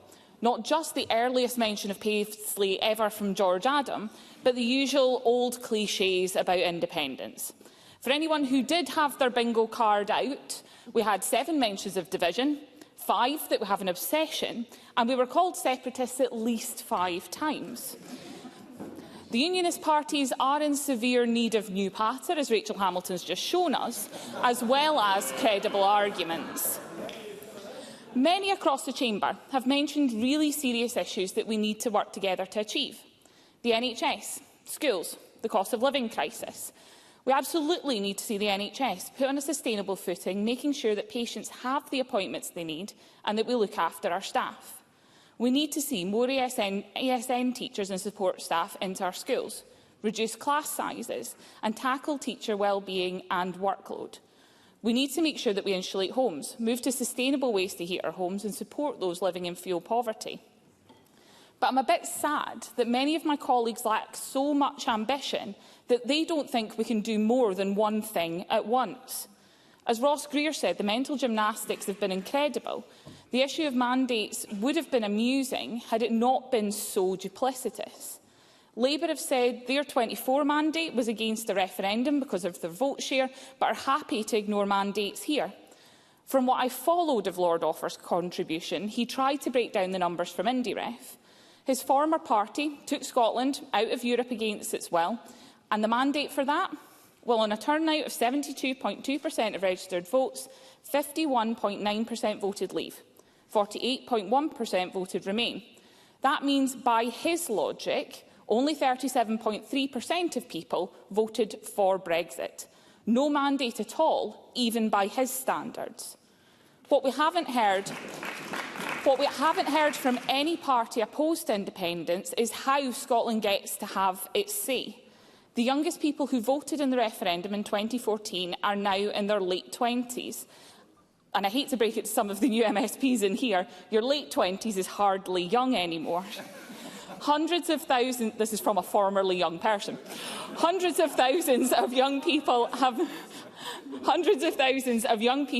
never had their say on the direction of the country, despite some having been able to vote in 3 Holyrood and 3 Westminster elections. How much longer do people in this chamber want to deny democracy to those young people? How many more years do they have to wait before they get to have their say? And that's a level of honesty we haven't seen from those who oppose independence. Too often it's once in a generation that's thrown around. It would have been the very oldest of Gen Z that got to vote in 2014. We now have the very oldest of Gen Alpha being able to vote this year for the first time. Literally a generation. That also doesn't include the thousands like me who voted no in 2014 and have changed their mind. And if they aren't willing to answer how long is long enough between expressions of democracy, surely they can't deny the circumstances we find ourselves in compared to 2014 are so different to back then. We've had a Brexit that Scotland didn't vote for, which has materially impacted life for everyone in this country. We've had a merry-go-round of Prime Ministers, which doesn't look like it's going to stop anytime soon. A series of UK governments that couldn't have Scotland any further down the priority list, and that's without the looming danger of a far-right government in the UK. In any single one of those scenarios, let alone combined, a nation in a so-called voluntary union would want a say on their future outside of that. But actually, for myself and for the Scottish Greens, it isn't just about what we're leaving behind, but actually the Scotland we want to build and the Scotland that we could be. Independence should be a mechanism to deliver that fairer, greener and more equal society. It should be the mechanism we use to rejoin the EU back where we should have always been. It stops us having to work round policies and decisions that we can and should be taking by ourselves. We have a pro-independence majority in this chamber, and I don't think we're in a situation anymore where another referendum is an if. It's a when. We can't sit back, though. We have to, as a movement, prove to the people of Scotland why those decisions would be better in our hands, using the powers we have to make Scotland a fairer and more prosperous place. Tackling child poverty, making childcare fit for how families live now, tackling the cost of living crisis, being an open and welcoming society that recognises the value of all Scots alike. We have to take that fight to the UK Government. Let's test the boundaries of devolution, venture into those grey areas to achieve our aims, do things that any Labour government still holding true to their values would find difficult to take to court and challenge. This is a fight we have to win, and we have to work here with that in mind.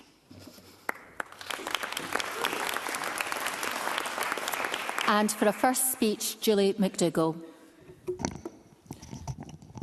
Thank you, Deputy Presiding Officer. And firstly, I wish to offer my congratulations to you. It's a privilege to be elected to this chamber and to make my first maiden speech today. So I wish to begin by congratulating all colleagues on their election and to thank all voters and volunteers. Deputy Presiding Officer, I would also like to take this opportunity to pay tribute to my late father, John McDougall, a respected and dedicated Fife politician and a true champion of the people. It was his passing that set me on this path. But like him, I will always stand up for our communities first and foremost. Alongside my 16 Reform UK colleagues, I have been given a mandate by our communities, and that is to serve the people of Mid-Scotland and Fife and Scotland as a whole by prioritising what matters most to them. Our job is to listen, to be honest and to shape policy based on what we hear from the grassroots of our communities. As a local councillor, I am only too aware of these day-to-day issues, and let me share what I hear and see every day. The cost of living where people are unable to heat their homes or afford food and are relying on food banks. Employment where people who have the desire and ability to work yet struggle to find a decent, well-paid job. NHS and social care. People are unable to access appointments for procedures such as hip operations and are using their hard-earned life savings to pay for this privately, even going abroad in too many cases. Education. Parents are having to pay for extra tuition for their children, and those who can't afford are simply left behind due to pressures placed on our education system. Teachers are under enormous pressure. Policing. Police are overburdened and constrained in their execution of their duties. Drug deaths. We have the highest rate of drug deaths in Europe. Young people, lack of opportunities. I want to see young people who don't choose university to have the option, as I did, to take on an apprenticeship, offering them hope for their future. Businesses. Over 340 businesses approximately are closing weekly in Scotland. Farmers, working all hours and with little return, struggling to make an income for their family. Housing. We're now in a housing emergency where overcrowding conditions are simply unacceptable. And our veterans. We must support our veterans and ensure that they have access to decent housing and support services. Councils. Our councils are continuously underfunded and they go each year, cap in hand, begging this government, please sir, can I have some more? I've seen this happen too many times in Fife Council budget discussions in particular. Our schools, hospitals and college estates deteriorating. Potholes, crumbling roads and unsafe pavements. And so it continues. However, if we focus on the day job, we have an opportunity to prepare and tackle these challenges, working collectively to rectify this mess. I have listened carefully since arriving in this chamber, and it is clear so many members here, including our new presiding officer, have confessed this Parliament since opening has not been used to its fullest potential. But I think there is a unique opportunity here and much work to do, and we should do the right thing for the people in our communities across Scotland and get to work in their interests and not ours. As we know, with power comes great responsibility, so I would say to the First Minister to use his power wisely and offer our nation no more division. This Parliament serves with a mandate of only 53% of Scots who voted and will need to tackle a massive government spending deficit. I would say we need to work together, and our collective mission should be to encourage the other 47% of disillusioned Scots to vote next time round and restore faith in our politicians. It is because of this that I cannot support the First Minister's motion. His government already has a poor track record spanning nearly 2 decades. And with so many pressing issues facing Scotland, a second referendum on separation is completely tone deaf to the concerns of our people. So meantime, let's focus on getting the basics right, fix broken Scotland as our priority for the next 5 years in this underperforming Parliament, and together make this Parliament work to its fullest potential and thrive for the Scottish people. And I look forward to working with all of you cross-party in doing so. Thank you.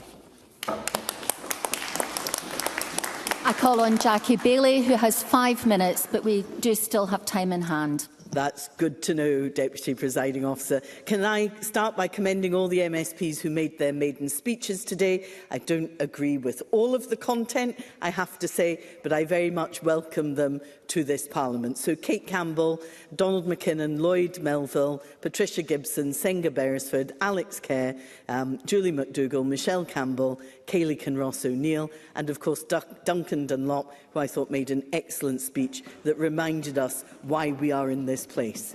Presiding Officer, the SNP claim to be ambitious for Scotland, but what matters to the Scottish people is delivery. So I will judge them on their promises and how they keep them, but their track record doesn't fill me with confidence. Because under the SNP, we have 10,000 children in temporary accommodation without a home to call their own. 7 of Scotland's ferries out of use in a single day. 42% of our children leaving school without a single hire. The promise to end NHS waits over a year by March 2026, but 32,000 are still waiting. And there are thousands more waiting more than 2 years. If that is the extent of the SNP's ambition, I worry for our country. Scots know that the SNP aren't delivering. That's why just 1 in 5 Scots who could vote chose the SNP. Try as he might to suggest otherwise, the First Minister doesn't actually have a mandate for independence. He said time after time that only an SNP majority would deliver another referendum. He rejected the notion that the Greens would count towards that tally. I'm sure he didn't, though, expect today to get assistance from Malcolm Offord. I have to admit I was very confused by Malcolm Offord's contribution, and I'm not sure it was helped by his microphone being turned on. So let's call this debate... I was just checking to see if you were all awake. So let's call this debate what it is. It's designed to stoke grievance and division, to hide from their record in government, and this in the week that former SNP Chief Executive pled guilty to embezzling more than £400,000. That money, donated by members from their own hard-earned cash, was supposed to fund the next campaign for independence. Now, I'll make some progress if you don't mind. But instead of doing that, Peter Murrell spent it on a Jag, a mobile home, a salt and pepper grinder worth £2,600, jewellery, makeup and a range of high-end household goods. Shopping at Harrods and Fortnum and Masons was a regular thing. So how on earth does a luxury salt and pepper grinder advance the cause of independence? I think we should be told. But Murrell did all this while married to the SNP First Minister Nicola Sturgeon. That happened under her nose, in the party and in her own home. And it's astonishing for a woman so smart and over the detail. But she has, of course, in fairness to her, issued statements denying any knowledge of that. Russell Findlay was right. I'll take an intervention. Lorna Slater. Jackie Bailey is presenting some pretty scraping of the barrel stuff here, when she could be talking about how great the union is, but I don't think she talks about how great she thinks the union is, and she won't allow an independence referendum because I think she knows she would lose an independence referendum, and that's the real reason why the Labour government of Westminster won't call for one. Jackie Bailey. I am happy to take interventions, but fantasy interventions is just too much. It may be what the member chooses to think, but it doesn't reflect the reality of the doorsteps I was on across Scotland. Because Russell Findlay was right about the First Minister in his contribution, because he did know Peter Murrell well. In fact, he appointed him. He went on TV as Deputy First Minister in 2021 and said he had no idea why his colleagues resigned in protest from the SNP's National Executive Committee. This was after a report was made to the police. It's frankly mind-boggling that John Swinney, as a former Finance Secretary and now First Minister, was unaware of what was happening to the money in his own party, but thinks that he should be trusted with Scotland's finances. And there are people sitting in this room as MSPs and indeed ministers who covered up the scandal, who bullied colleagues into silence, who must take their share of the blame for their lack of action. The SNP playbook means a response that is more to do with spin and secrecy rather than being open and accountable. The level of secrecy and complacency erodes public trust in the Scottish Parliament and the Scottish Government and in politicians overall. The First Minister does need to be open and needs to open up the Scottish Government to scrutiny so that ministers are held accountable for delivery and we restore some of that public trust. He must make the priorities of Scots his priorities. George Adam is right. This is about people. Their priorities that I heard on the doorstep were about tackling the cost of living crisis, making life more affordable, ensuring our young people learn and succeed, delivering trains, buses and ferries that run on time, reducing NHS waiting times, ending the 8 a.m. rush for the GP and fixing the social care crisis. That's what being ambitious for Scotland looks like. Stop the division, stop blaming somebody else, and the government must deliver because that is what they will rightly be judged on.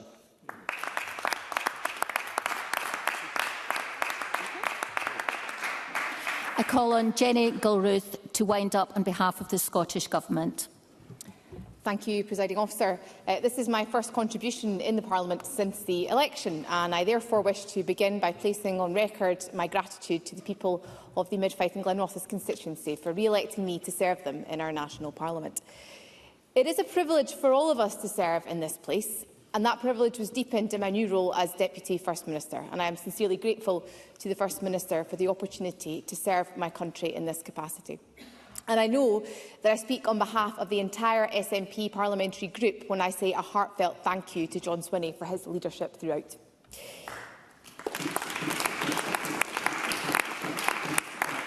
He lifted our party up, he led us forward, and John Swinney delivered the 5th successive SNP Scottish Government. And following that emphatic result, the first Scottish Government debate in this 7th session of our reconvened National Parliament is rightly focused on the future of our nation. Now, this afternoon we've heard a range of different contributions from colleagues across the chamber, and I thank colleagues for those contributions to the debate. And I particularly welcome those of you who were speaking in their first debate in the chamber, and I will come on to make commentary on those remarks in due course.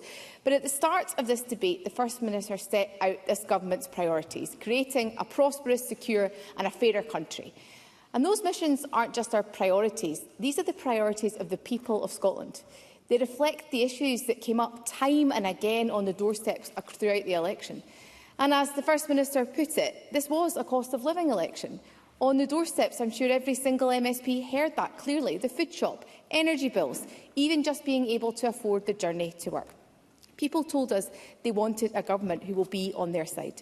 Now, I want to come on now to the contributions, and I particularly would like to start with the new MSPs. And one point of agreement I do have with Rachel Hamilton is that we were both elected 10 years ago, and she talked about the nervousness people would have in their first contribution. So I very much welcome the spirit I think we've seen from new MSPs and their positivity this afternoon. It has been a breath of fresh air, let me tell you, compared to the previous session. I want to start with Kate Campbell. Of course, the first woman, I think, to make a contribution to the debate this afternoon. We had to wait approximately an hour for that. But I do welcome Kate Campbell to our Parliament as the new MSP for Edinburgh Eastern. She is right to speak about that optimism and hope that people are asking for, and of course that the people voted for. Listening to Kate Campbell recount the different political challenges that Scotland had faced, and that opportunism, I think, that we've seen from the far right was extremely powerful. And she said it is not immigrants who have created this cost of living crisis, and I think Parliament roundly agrees with that sentiment. We also heard from Donald McKinnon, the new MSP for the Western Isles, and I think it is a mark of the man that Mr McKinnon paid tribute to Dr Alistair Allen. I spent a good deal of my time, it will come as no surprise to Mr McKinnon, in the Western Isles as Transport Minister, so I know how important connectivity is in his constituency. And in that regard, I give him a commitment that this government will do all that we can to engage with him directly on these issues, as we have done throughout the previous years. I'm also sure, though, his allegation that his constituency is the most beautiful parts of the country will have to sit on the shelf. There may be a level of disagreement to that end. Now, Lloyd Melville, the new MSP for Angus South, I would just like to pay tribute to. I know that Graham Day will be extremely proud of Mr Melville and his contribution here, and he, of course, campaigned alongside Lloyd to secure his election to Parliament. But Lloyd Melville reminded us about the journey to this place, the campaigning, the normalisation of the existence of this Parliament for his generation and those yet to come. Living well with our neighbours, Mr Melville commented on, that should be our ambition for all. And I think that sentiment is one which was carried through a number of contributions this afternoon. Patricia Gibson, of course, a fellow former teacher and the new MSP for Cunningham South, spoke about Ruth Maguire, who colleagues in the chamber will know well. Like me, Ruth was part of the 2016 intake, and she will be much missed on these benches. But Patricia Gibson quite rightly spoke about the progress we have delivered under this government in relation to free tuition, the expansion of early learning and childcare, and of course there not being a limit on our ambitions. And that's been a key part of this afternoon's debate. That's the purpose of this afternoon's debate.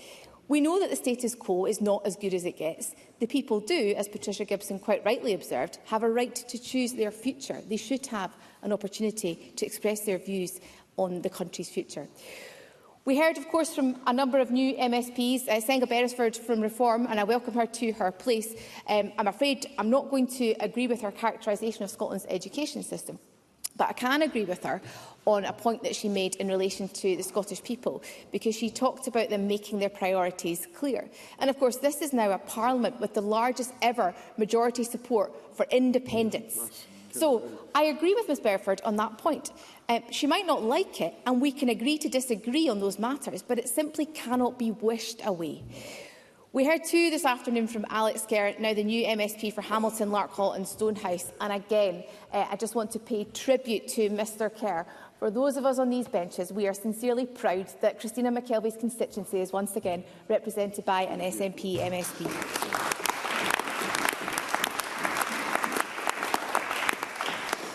And Mr Kerr said, if they, the opposition, were confident in the strength of their conviction, why would they fear giving them a say, Scotland's people, on their future? And that is a question we have not heard an answer to this afternoon throughout the debate. What is the fear about asking the people their views on our constitutional future?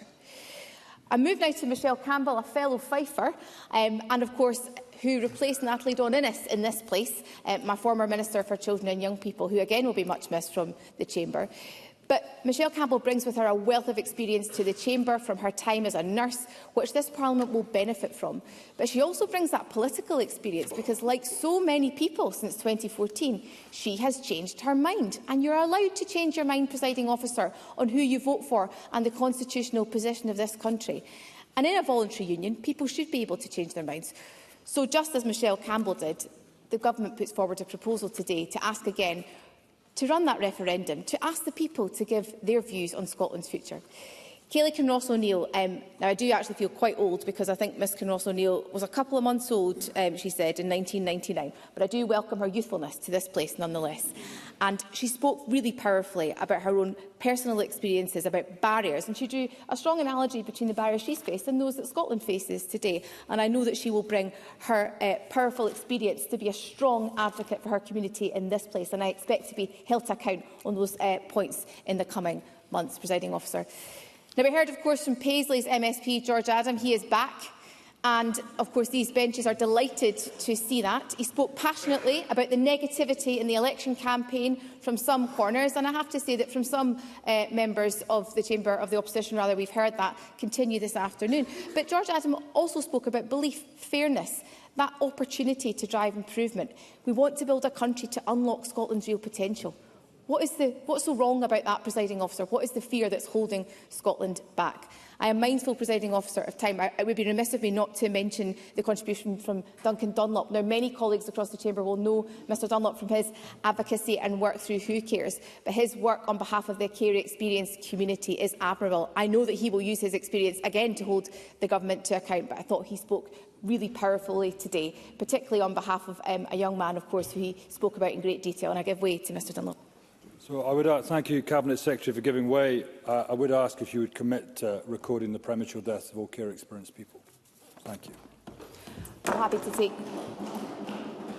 I'm certainly happy to take that ask away from the member this afternoon. And finally, Julie McDougall made her initial contribution to the Chamber today. And of course, back to the Kingdom of Fife, Julie McDougall is the daughter of the former Labour MP for Glenrothes, and I know that her father is fondly recalled in my constituency for the service he provided over a number of years. Presiding Officer, a government which is ambitious and which is going to prioritise this cost of living crisis is absolutely essential. Our people want a government who are going to back our businesses, not just protecting them from economic headwinds, but seizing new opportunities to help grow our economy. They want to see the benefits of that prosperity reflected in their daily lives and the services that they use. The First Minister earlier set out just some of the bold and innovative action that we will take to support people and businesses in Scotland in these really challenging times, working to bring down the cost of the family shop, helping more young people to afford their first home, capping bus fares to help with the cost of living. These are just some of the ambitious policies that will provide transformative change for families, communities and our country. And we will transform the way people access our public services. Presiding Officer, I'm mindful of time, and in closing, the First Minister has set out a clear and ambitious vision today, a vision that we are starting to deliver in this first 100 days. It is a vision that will create a wealthier Scotland, one where wealth is shared, where people can see the benefits of our collective efforts in their own lives and in the services that they use. And as we've seen in today's debate, there are things that divide us, but there is also plenty that unites us. The vision that we have set out is one that I'm sure is shared by many across this chamber, even if we differ on the path to realising it. So where there is common ground, I invite you to work with us. Gillian Mackay was right to point out last week that those parties who were able to extract things from the government in the last session benefited at the ballot box. So challenge us, engage with us, help us to deliver for our people. They, more than ever, demand a parliament which can urgently respond to the cost of living crisis. They have voted for a parliament of minorities where parties must reach out across their dividing lines to help improve our country. And the 7th session of Scotland's reconvened national parliament must be a parliament which truly works to serve all of the people of Scotland. Presiding Officer.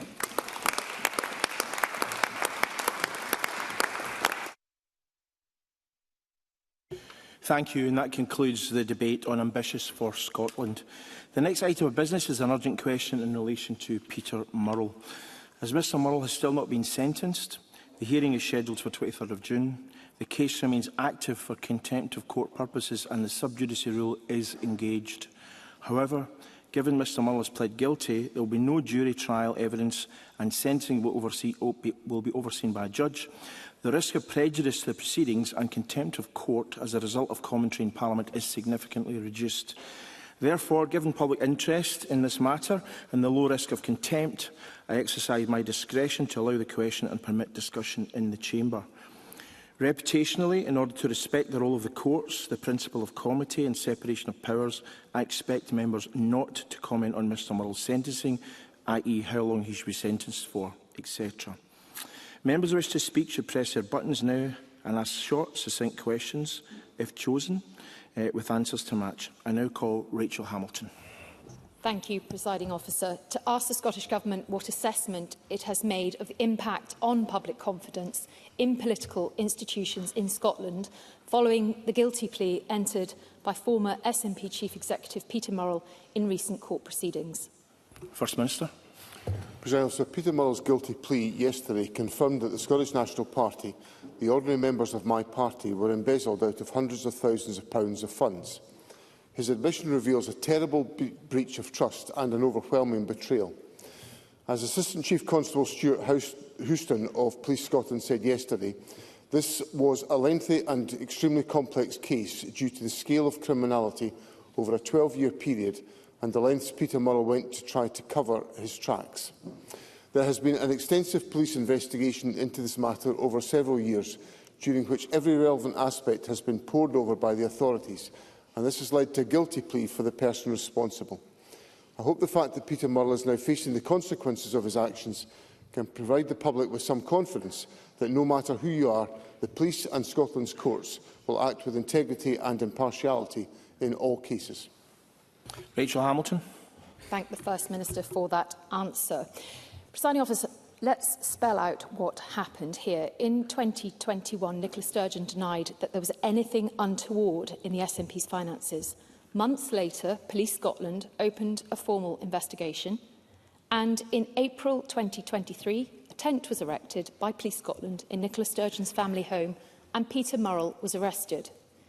The SNP's former chief executive appeared in court in March 2025, charged with embezzlement, and Nicola Sturgeon was let off without charge. Yesterday, Peter Murrell pled guilty to embezzling £400,000. Given that it was the First Minister himself who appointed Peter Murrell, can the First Minister tell the public if he believes that his judgment was lacking? First Minister. This is an incredibly difficult and painful case, and the actions that have been addressed in court yesterday are the actions of one individual, Peter Murrell, and he has broken the law, he's acted in a criminal fashion and has embezzled out of my party's funds hundreds of thousands of pounds. That is the consequence of the actions of Peter Murrell. Now, my decision to appoint as part of an interview process Peter Murrell 25 years ago, before any of this behaviour started, is, I think, somewhat irrelevant. What has happened here is a complete and utter betrayal of trust by a trusted individual, and that should never have happened. And that's the responsibility of Peter Murrell and Peter Murrell alone. Rachel Hamilton. Presiding Officer, I thank the First Minister for that answer again, but John Swinney is desperately trying to sweep this scandal under the carpet and denied there was any problem in 2021, and that is on record. Now, Peter Murrell will rightly face the full force of the law, but the public will question why the former First Minister did not face investigation. Nicola Sturgeon denies any knowledge of her husband's crimes despite using a £700 pen whilst checking the time on her £5,000 watch and sipping coffee from a £3,000 coffee machine. Now, this is unbelievable, Presiding Officer. Normal married couples would question where this money came from. The Lord Advocate is responsible for all criminal prosecutions in Scotland. She sits in the SNP Cabinet.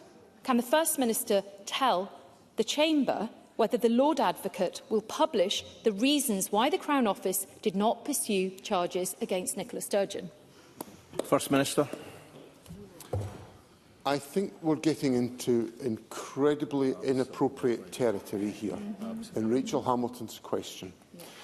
The first point I want to make is the idea that I am sweeping this under the carpet. Rachel Hamilton appears to have missed the fact that I held a press conference yesterday afternoon and for 50 minutes answered the questions that were put to me by the media. Jackie Baillie demanded that I do such a thing, and I was putting it in place. Secondly, as Rachel Hamilton might have noticed, I'm on my feet in the Scottish Parliament answering an urgent question. So I think it's worthy of some respect for the fact that these issues are being addressed here by the First Minister. And as for some of the comments that Rachel Hamilton has made, where she is essentially questioning the independent decisions of the prosecution system in Scotland, when I've placed on the record the fact that the public should take confidence from the fact that no matter who you are, the police and Scotland's courts will act with integrity and impartiality in all cases, is an absolute foundation of our judicial system and the application of the rule of law. Now, when I went to the court last Wednesday to take my oath in front of Lord Pentland reminded me and the country that there are three pillars of authority in this state: the judiciary, Parliament and the government. And they are all independent. But he also said for the rule of law to prevail, each must respect the other. Absolutely. And what Rachel Hamilton has put on the record today in that question is disrespectful to the judicial system in this country. It is an insult to the rule of law, and it should not be tolerated in this Parliament.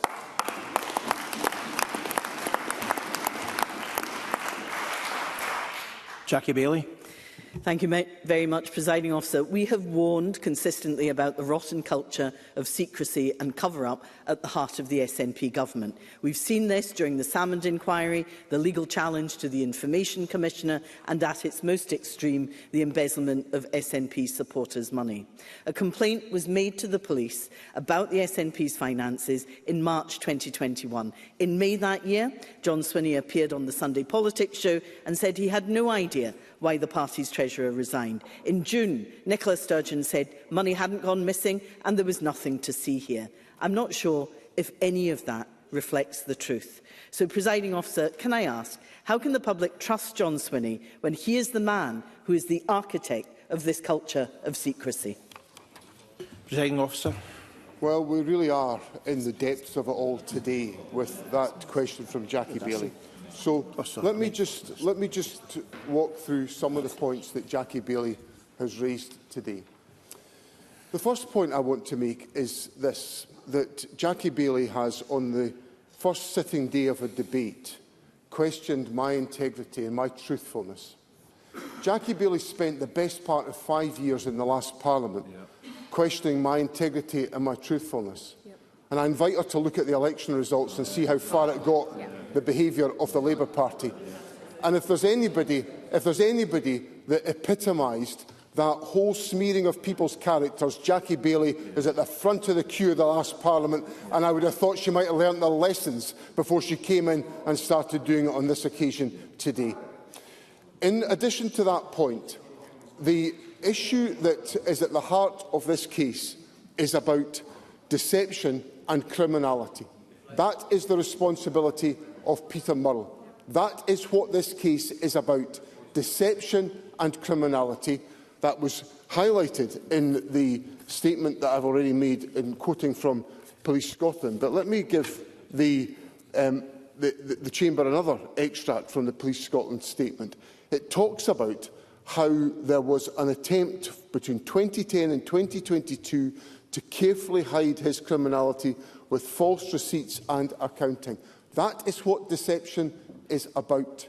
And that is what my party and many individuals are victims of as a consequence of the actions of Peter Murrell. Now, we've taken action as a party to address these issues, and we have good and strong governance in place under my leadership, and that's what my party has a right to expect. But what I think also there's an entitlement to expect in this Parliament, some decent respect for the integrity of individuals, which Jackie Baillie sadly lacked in her contribution today.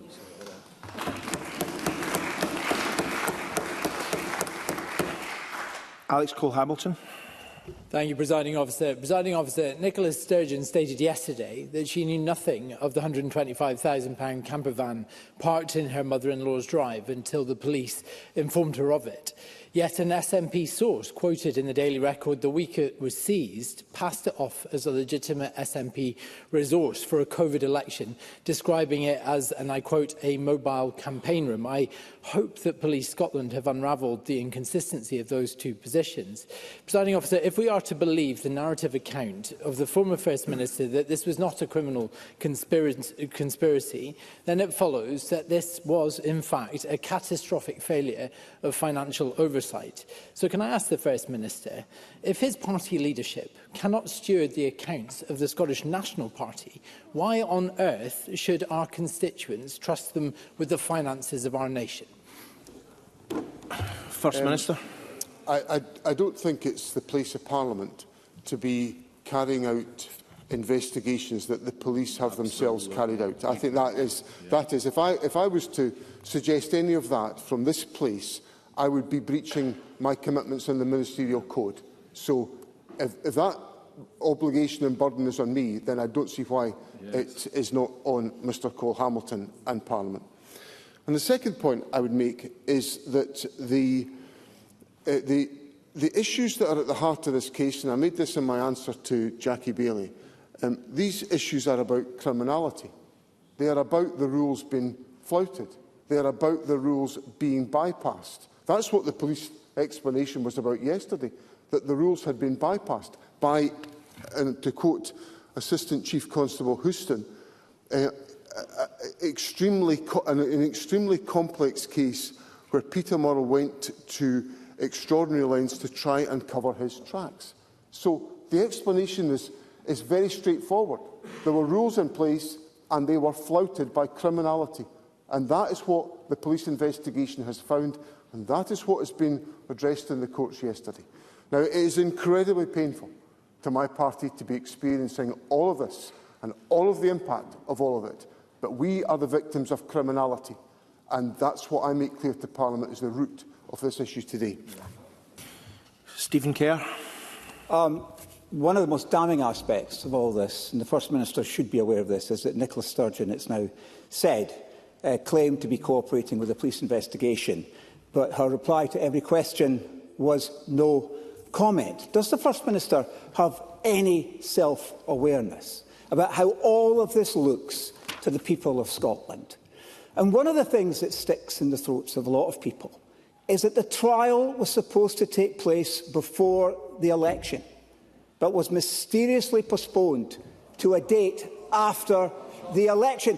There's undoubtedly a political advantage to the SNP because of that postponement. So why was the hearing postponed, and who authorised the date's change of the proceedings? Before the First Minister intervenes, I would remind that the judiciary is independent in Scotland. Presiding Officer, I don't know if Mr Kerr misspoke, but Mr Kerr said the trial was supposed to take place before the election. That is not a truthful statement or an accurate statement. The trial was never scheduled before the election. There was a preliminary hearing in February at which a judge, a member of the Court of Session, agreed to the preliminary hearing taking place on the date it took place, which was yesterday.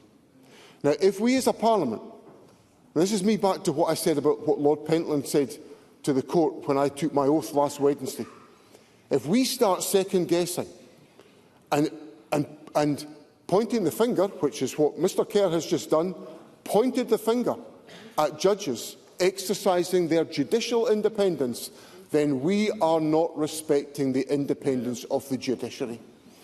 And I want to make one thing clear to this Parliament. I will, to my last breath, defend the independence of the judiciary to decide on these issues, because that is the protection for everyone in the face of the rule of law. It's a foundation of our society, and we should dabble with it at our peril in the fashion that Mr Kerr has dabbled with it today.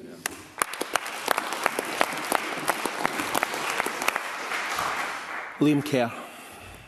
Thank you, Presiding Officer. Does the First Minister agree with those who suggest that it is inappropriate for serving government ministers to sit on the SNP's National Executive Committee while serious questions hang over its handling of concerns around SNP finances?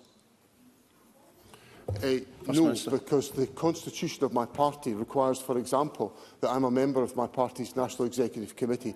This Parliament has chosen me to be the First Minister of Scotland, and I cannot see how I lead my party if I am not a member of its National Executive Committee. The internal governance of my party is a matter for my party, and also, I might say, the internal governance of my party is in a very strong position, as we have just demonstrated by the way in which we prepared for and took forward an election campaign that resulted in the 5th successive term of an SNP government and the election of 58 members of the Scottish Parliament with over 38% of the vote. That is a party in good shape, in my view.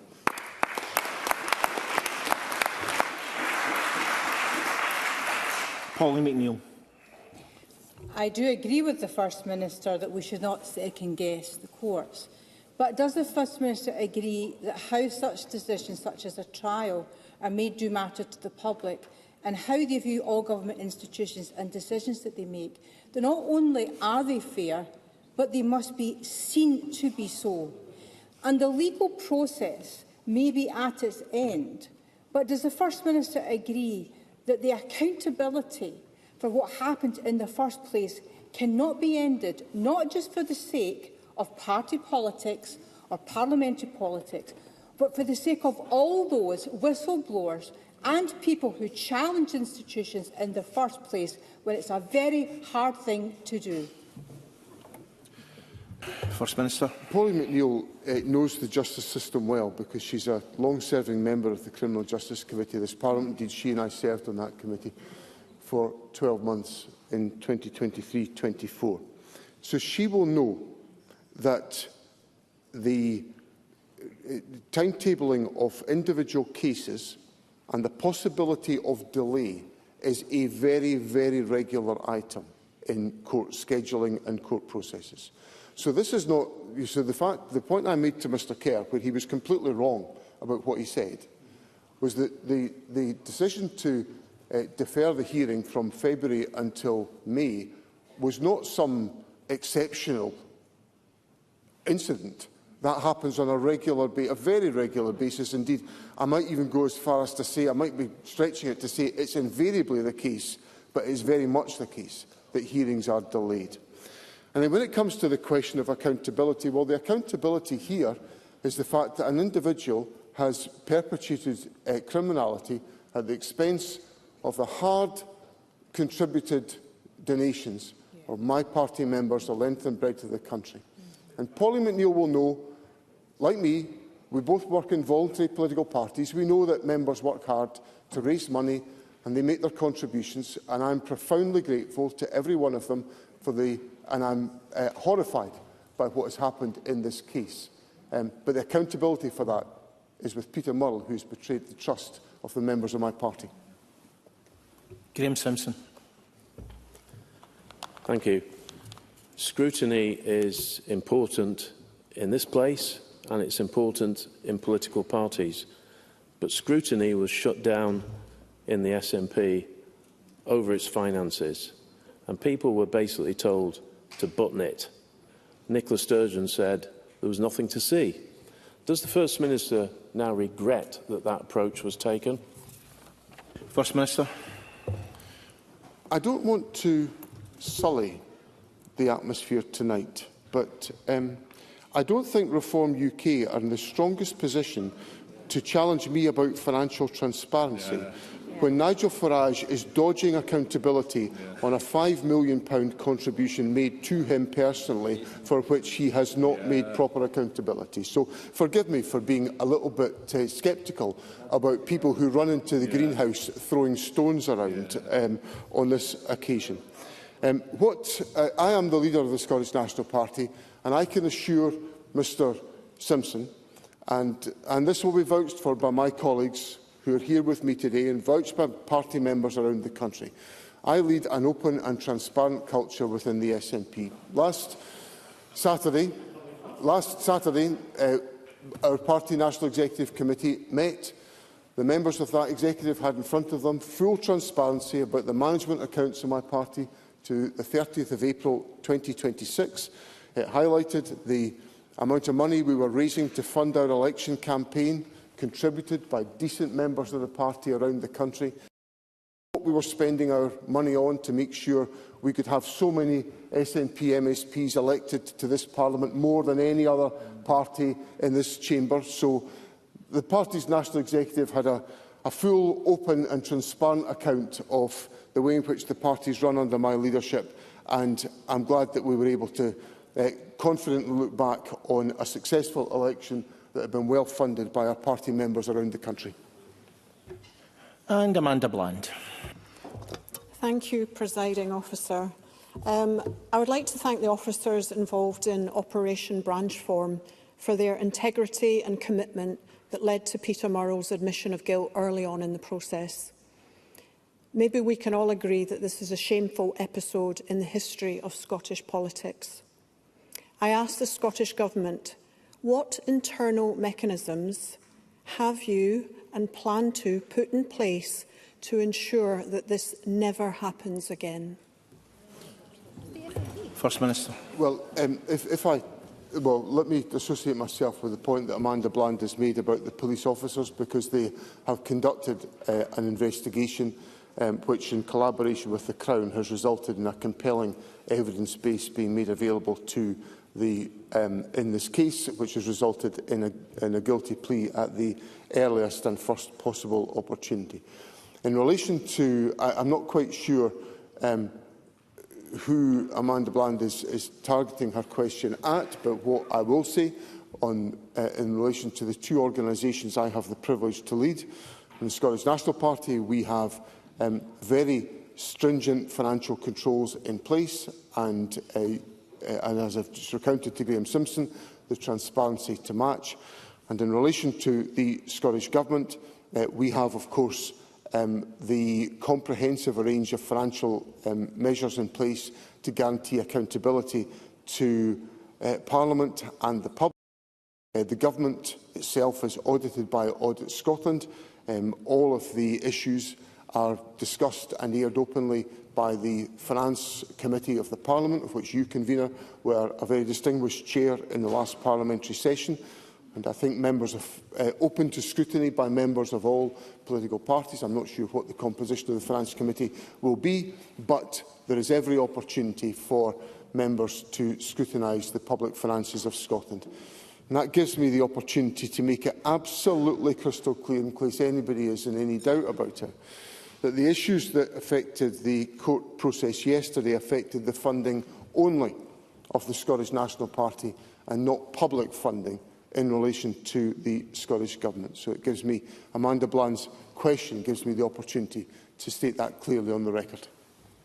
Thank you, First Minister, and apologies to members who were not called for that urgent question, but it's time to move on to the next item of business, which is consideration of two Parliamentary Bureau motions. I ask Jamie Hepburn on behalf of the Parliamentary Bureau to move motions 149 and 150 on suspension and variation of standing orders. Move, Presiding Officer. The question of these motions were put at decision time, to which we now turn, and there are 6 questions put as a result of today's business. The first question is that Amendment 105.4 in the name of Anna Sarwar, which seeks to amend Motion 105 in the name of John Swinney on Ambitious for Scotland, be agreed. Are we all agreed? We are not agreed, therefore we will move to a vote. There will be a short suspension to allow members to access the digital voting system.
The question is that Amendment 105.4 in the name of Anna Sarwar, which seeks to amend Motion 105 in the name of John Swinney on Ambitious for Scotland, be agreed. Please vote now.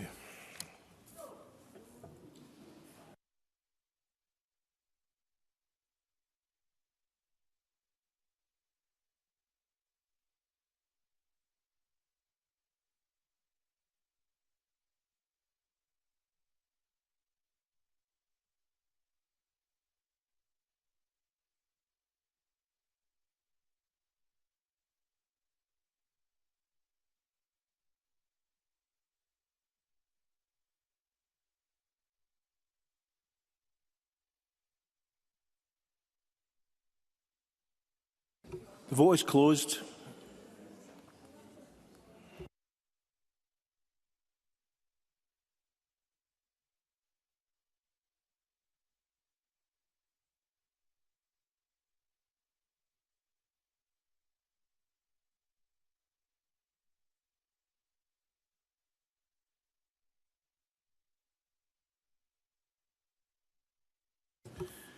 The vote was as follows: yes 17, no 84. There were 27 abstentions. The amendment is therefore not agreed to. The next question is Amendment 105.3 in the name of Ross Greer, which seeks to amend Motion 105 in the name of John Swinney on Ambitious for Scotland, be agreed to. Are we all agreed? Yes.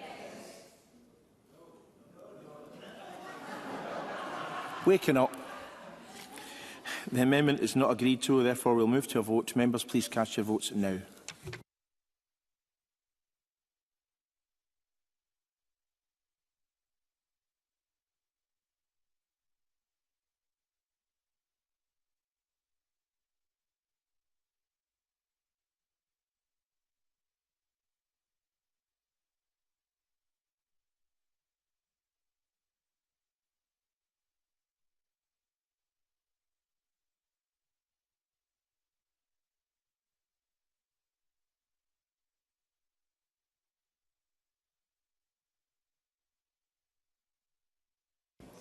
Vote is closed.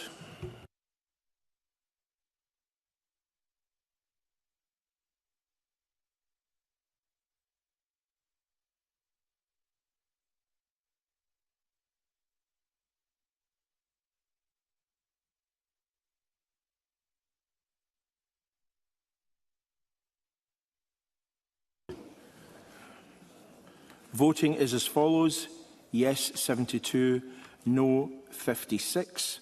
The amendment is therefore agreed to.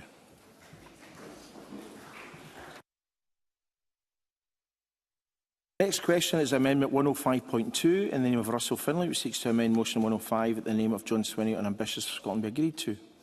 Are we all agreed? No. We are not agreed. Please vote now.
Voting has closed.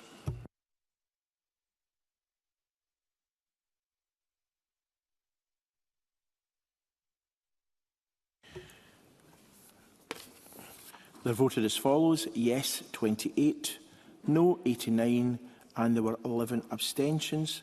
The amendment is not agreed to.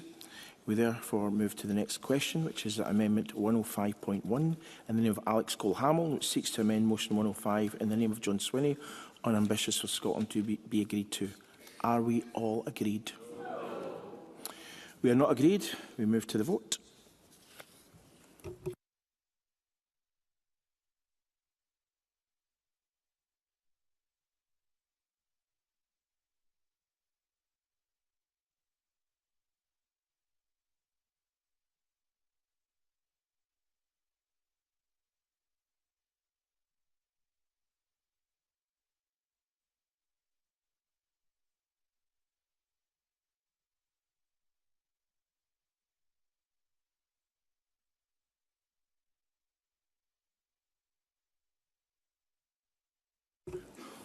Voting is closed.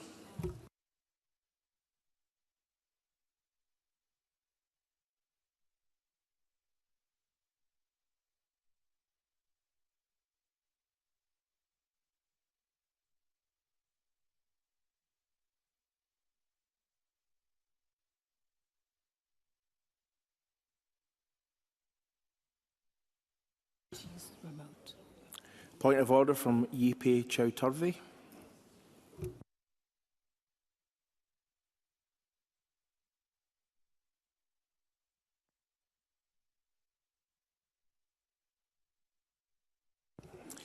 I call that once again. Yipe Chowturvey. You have a point of order.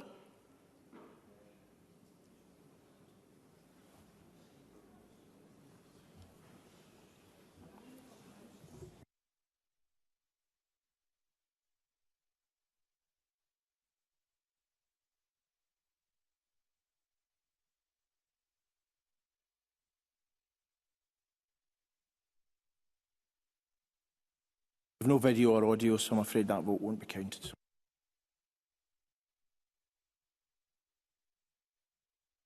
It's always best to be in the chamber whenever possible, I would suggest.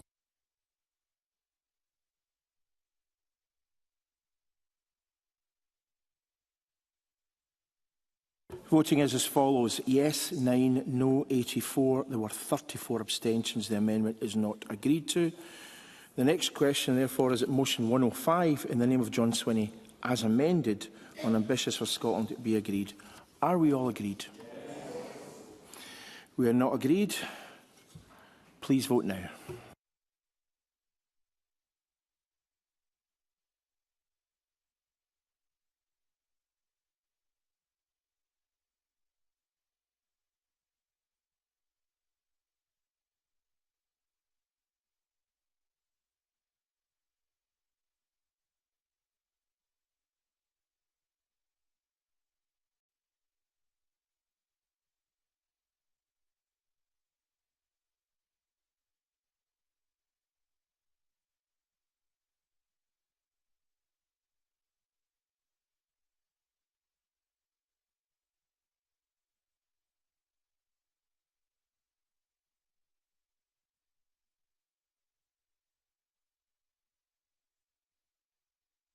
Vote is closed.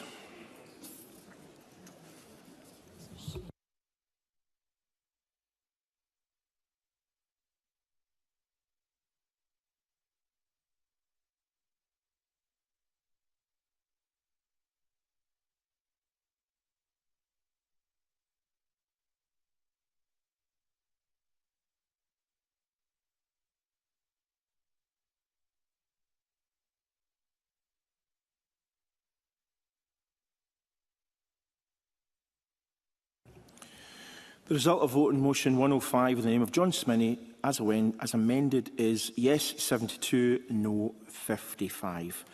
The motion is therefore carried.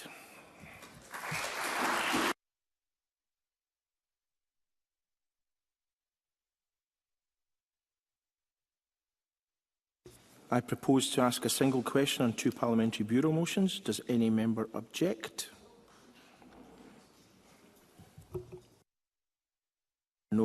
There are no objections. The final question, therefore, is that motions 149 and 150 in the name of Jamie Hepburn on behalf of the Parliamentary Bureau on suspension and variation of standing orders be agreed. Are we all agreed? We are.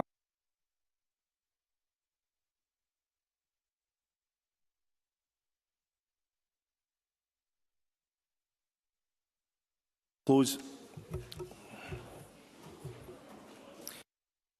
decision time. I now close this meeting of Parliament.